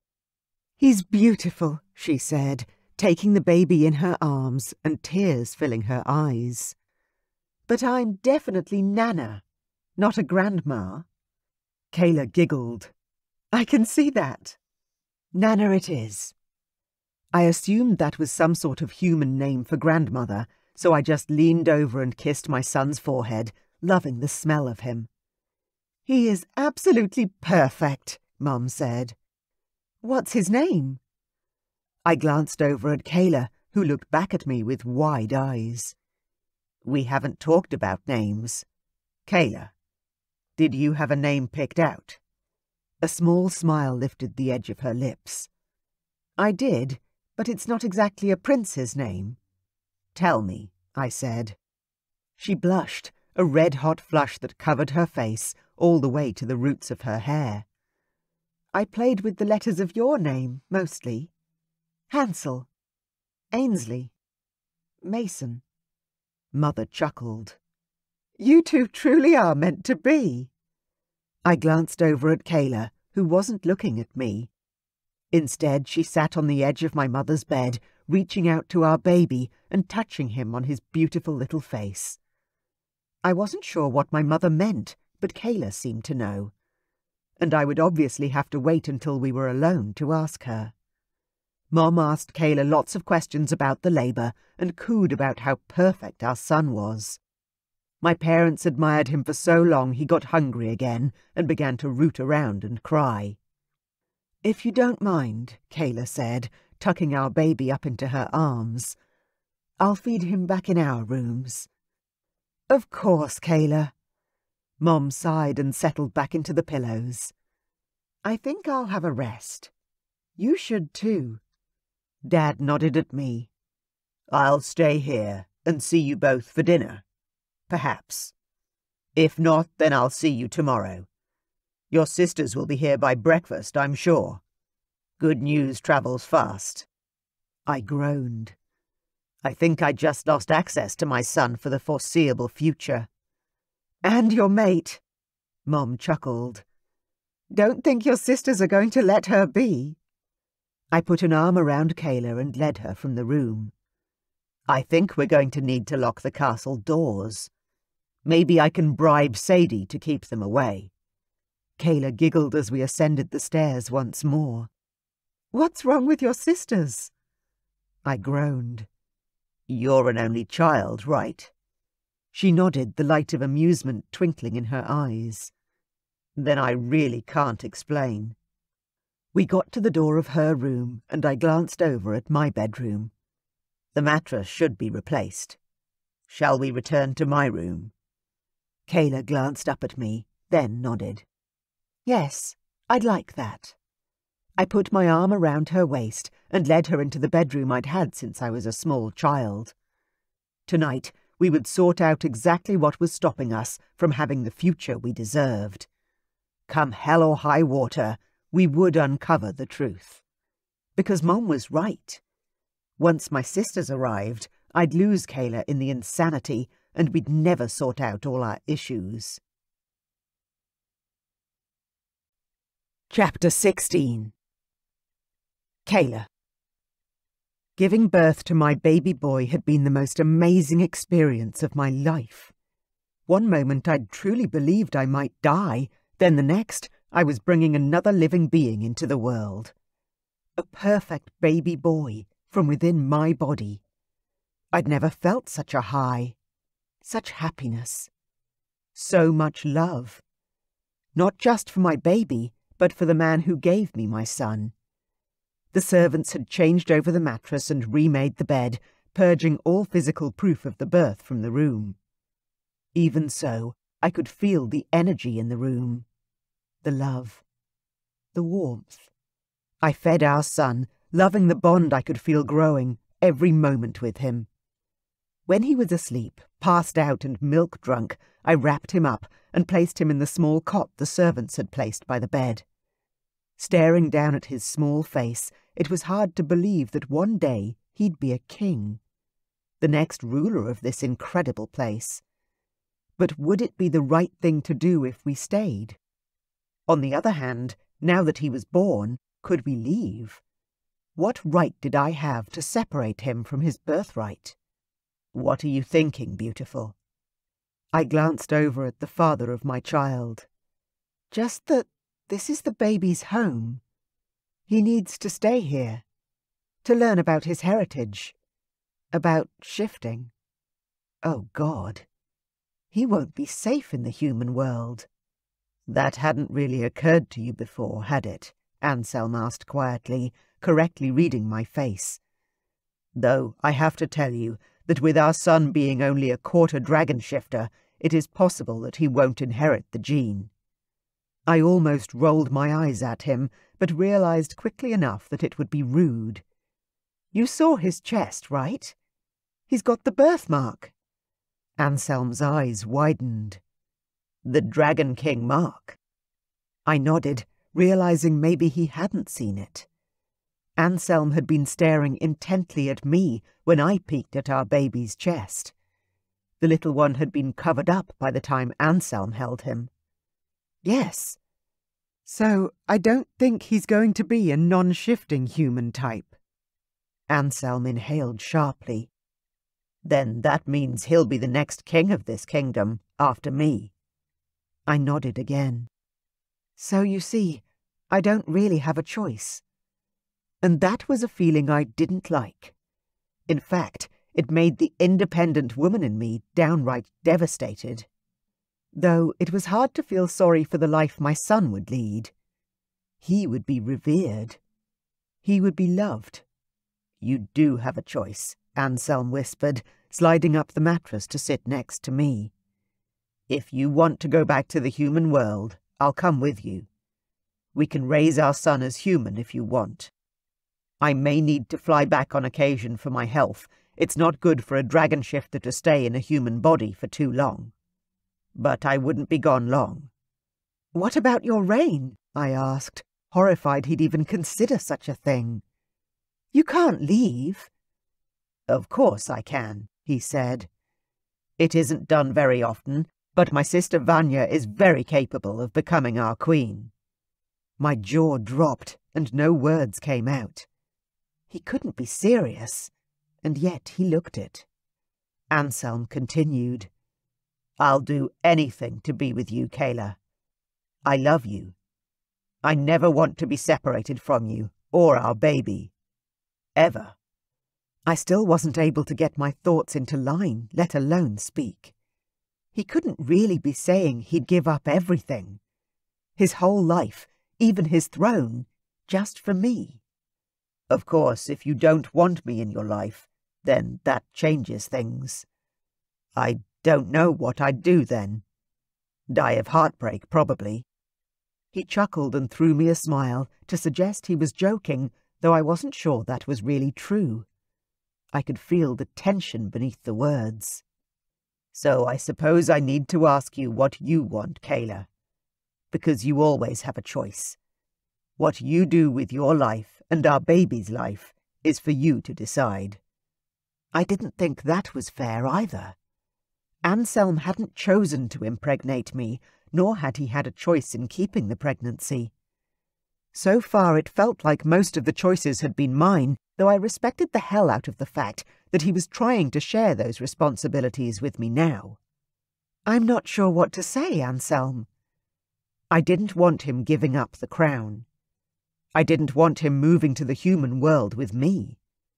What was I going back for anyway? A lackluster job and no family connections. He was offering to come with me to the human world, but what was there for either of us? Tell me if you want me, Kayla. Please. Tell me if you think you could love me. If not now, then one day. That's the only important thing, and changes every part of this plan. I couldn't contain the sob that rose in my throat. Of course I love you, I whispered, while covering my mouth with my hand. I have loved you since the moment I met you. I've loved you forever. Why do you think I kept the baby? I couldn't. The words were impossible to say. My throat closed up when I tried. When I'd found out I was pregnant, I'd been both devastated and elated. I had a piece of Anselm to love forever. Even though he'd left me after only one night, I'd never been able to forget about the love we'd shared and the things he'd made me feel that night. I'd wanted to hold on to that memory forever, and I had. Anselm reached out for me, his hands moving up my arms to my face. He lifted my chin so I could look up at him. I hadn't even realized that I'd been staring at my hands in my lap. "You love me?" he asked, his tone soft and incredulous. I nodded, tears filling my eyes and spilling down my cheeks. "But I never thought you'd love me back." "Of course I love you," he exclaimed. "You're the most beautiful woman I've ever known. Here."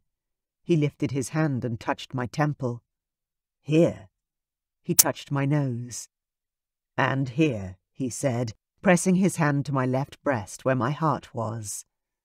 "I know you didn't grow up thinking you'd be the queen of a dragon realm one day. But I grew up knowing that I would marry a woman just like you, Kayla. With your generosity of spirit, your tenacity, your strength, your heart." The words were everything I'd ever dreamed of hearing from him, all said with more sincerity than I'd imagined possible. Then he grinned. "And the fact that you make my cock hard and my heart race because you're so fucking sexy, well, that's more than a bonus. That's amazing." I couldn't help but laugh as I wiped away the tears. "But the fated mate thing is a blessing," he said, interrupting me. "It's a gift, Kayla, not a curse. Fate isn't making me bond with you, forcing me to marry someone I can't love. Quite the opposite. She's an old wise lady, slapping me upside the head, saying, "Can't you see what's in front of you?" He shrugged. Sometimes we need it. Us men can be a bit dumb. That made me giggle until I could barely stop laughing. "Well, if that's all it is," I responded. "A nudge in the right direction." "That's all it is," he agreed. "Trust me. I've waited all my life for the right woman, Kayla. I wouldn't suddenly just marry you because you had my son. That's not the way we do things around here." "That's not how they do things in the human world either," I admitted. "Especially not in the last few decades. I had 2 friends who were single mums because their baby daddies had just up and left them. No support, no maintenance, certainly no offer of marriage. Just gone." He grabbed my hands tight. "Then please believe me when I say I love you. I would die for you. And if you will stay, then please marry me, be my queen. I will spend the rest of my life proving to you how much I love you. I will be loyal to only you." That reminded me. I had to ask one more time. "So there really is no one else? I'm not going to be confronted with 5 kids and 3 ex-girlfriends any time soon?" Anselm sat up straight, then put a hand on his heart. "As far as I am aware, I have never fathered another child other than our son." I smiled and couldn't help it. He looked so earnest when he said it. I leaned in and kissed his beautiful lips. As a man, and a beautiful sexual man, declaring that was all I could hope for.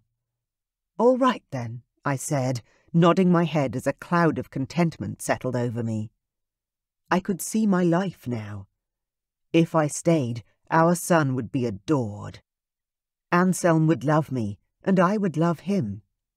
We would be happy. I was sure of it now. "All right?" Anselm asked. "All right, you'll stay? All right, we go?" I laughed, realizing that I really hadn't been very clear. "I'll stay here. With you." He dove for me, wrapping his arms around me and drawing me in for a kiss. I lifted my chin and kissed him back, moaning at the touch of him. God, I'd missed him. For all the time we'd been apart, and all the time before we met. I'd daydreamed about a love like this for most of my life, and to think it may have come true was too surreal. When he pulled back, it was to say, "Tell me you'll marry me.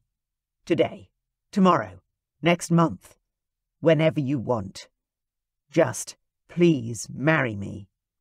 "Of course I will." I could already imagine a plan for the when and how, and I knew it would be beautiful, just like our burgeoning relationship.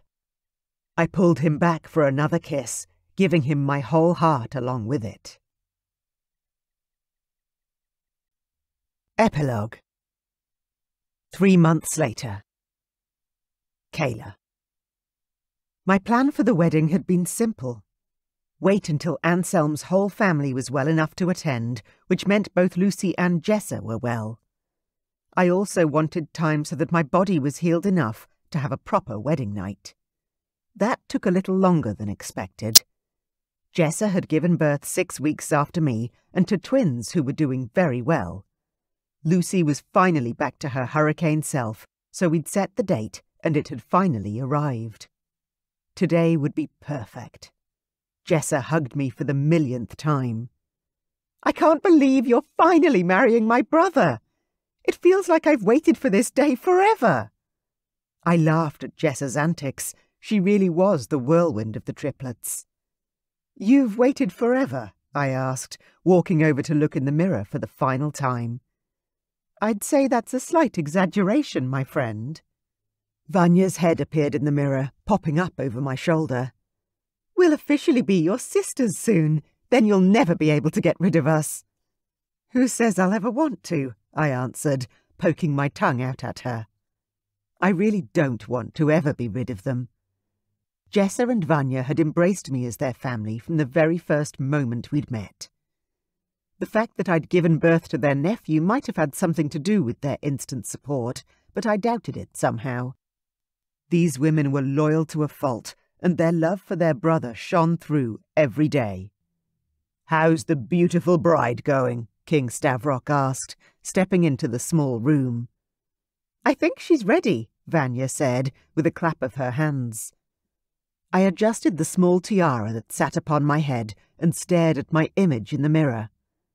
My new sisters had done a great job getting my straight brown hair to look nice in an updo, with ringlets and flowers adorning the strands. The dress I wore was Lucy's wedding dress, which I'd been honoured to be allowed to wear. Lucy, like me, was more on the curvy side, especially as she'd been pregnant when she'd married the king. Vanya and Jessa were a smaller build and declared that they'd never wear the dress, so I was welcome to it. Sadie had altered it to fit my waist snugly, and today I felt as beautiful as a princess. Which, technically, I would be soon. "Yes, I'm ready." I turned to Anselm's father, who would be giving me away soon. "How's Rocky doing?" After many discussions, we'd chosen to name our son after Anselm's father, Stavrok II, who we all affectionately called Rocky. "He's sleeping like a champ," the king said, and offered me his arm. I took it, and together we turned toward the door that would lead me out to the wedding ceremony being held in the small cathedral at the palace. I took a deep breath and let it out slowly. "Let's do it." Vanya and Jessa slipped out ahead of us, dressed in burnt orange, my lovely dragon shifter bridesmaids.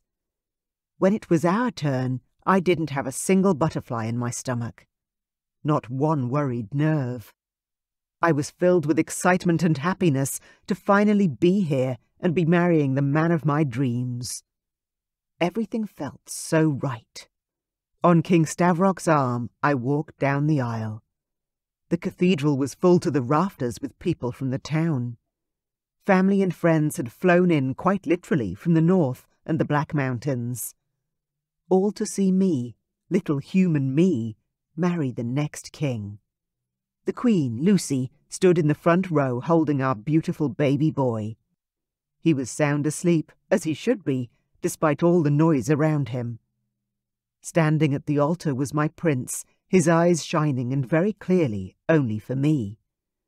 I reached out my hand for him as we got closer, and he rushed to grab my fingers, drawing me away from his father and toward the priest, who would join us together forever.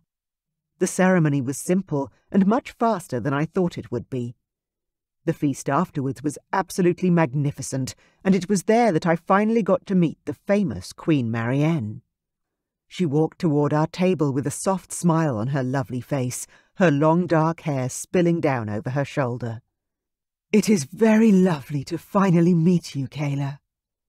I stood up and rushed around the table to embrace her. "Thank you for sending him back to me." I'd long since stopped blaming fate for getting it wrong, or Marianne for telling Anselm what to do when he should have known all along. Marianne chuckled and gently hugged me back. "You are one lucky woman. Finding your fated mate is a blessing few of us can boast." I glanced across at the nearest table, where Stavrok was chatting with a handsome man with short dark hair. "Looks like you found yours too." She smiled softly. "Yes, but I had to endure quite a time before Eric came along. But that's a story for another night. Today is your day. You are officially Anselm's wife and the future queen of this kingdom." I covered my face with my hands. "That sounds insane." Marianne tugged my hands down and squeezed tight. "A gift, if I may." I glanced down at my hands where she held my fingers. "A gift?" "Yes. A future vision." I nodded before I'd really thought about it. Did I want to know the future? My head was suddenly filled with a dream. Anselm and I sitting on our large bed, greying hair and wrinkled faces. We were smiling and holding hands. Our children were around us. 4 of them. 3 sons and a beautiful daughter with dark curly hair. and before us on the bed was our first grandbaby, covered in the same white embroidered blanket that Rocky had worn today. Tears filled my eyes, and I blinked rapidly as the dream in my mind faded away. My vision returned, bringing with it the sights and sounds of our wedding day. Marianne was still standing before me, smiling brightly. "You have no need to fear, Kayla. Just keep loving your husband as you do, and your future will be beautiful." I wiped at the tears that slipped from my eyes. "I swore I wouldn't cry today." She chuckled. "Happy tears are always a good thing." Then she moved back to her table, leaving me with a contentment I hadn't known was possible. Anselm and I were going to make it. Our love would endure. Our children would thrive. Children, could I go through all that again? The pregnancy, then the birth. I glanced over to where Anselm was talking to other men, similar in age, holding our son proudly. Yeah, I can do that again. A gorgeous young man wandered up to me, his blue eyes identical to Anselm's. "Hey, Ian," I greeted my new brother-in-law. "Enjoying the wedding?" Ian grinned. "It's a great party, sis. You did well getting everyone here." I glanced around the room at the combination of royals, humans, and townspeople. "Yeah, there were a few people to coordinate, but it helps that you guys can literally just jump into the air and fly yourselves here." Ian broke into laughter. "Yeah, you're right." I glanced around the room, noticing a beautiful blonde girl staring at us from one of the far tables. "Hey, Ian, who's the chick casting daggered looks our way?" Ian stiffened and didn't even turn to see who I was talking about, because it seemed he already knew. "That's Veronica." "Veronica." I narrowed my eyes, casting my memory back to the guest list. "Isn't she—" "Yeah, she's Damon and Cass's daughter, so technically she's a cousin." Well, from what I'd gathered, Cass wasn't a biological cousin of Stavrok's, so there was no blood link there. But still, I understood the connection now. "And she hates you because—" Ian's lips pulled tight.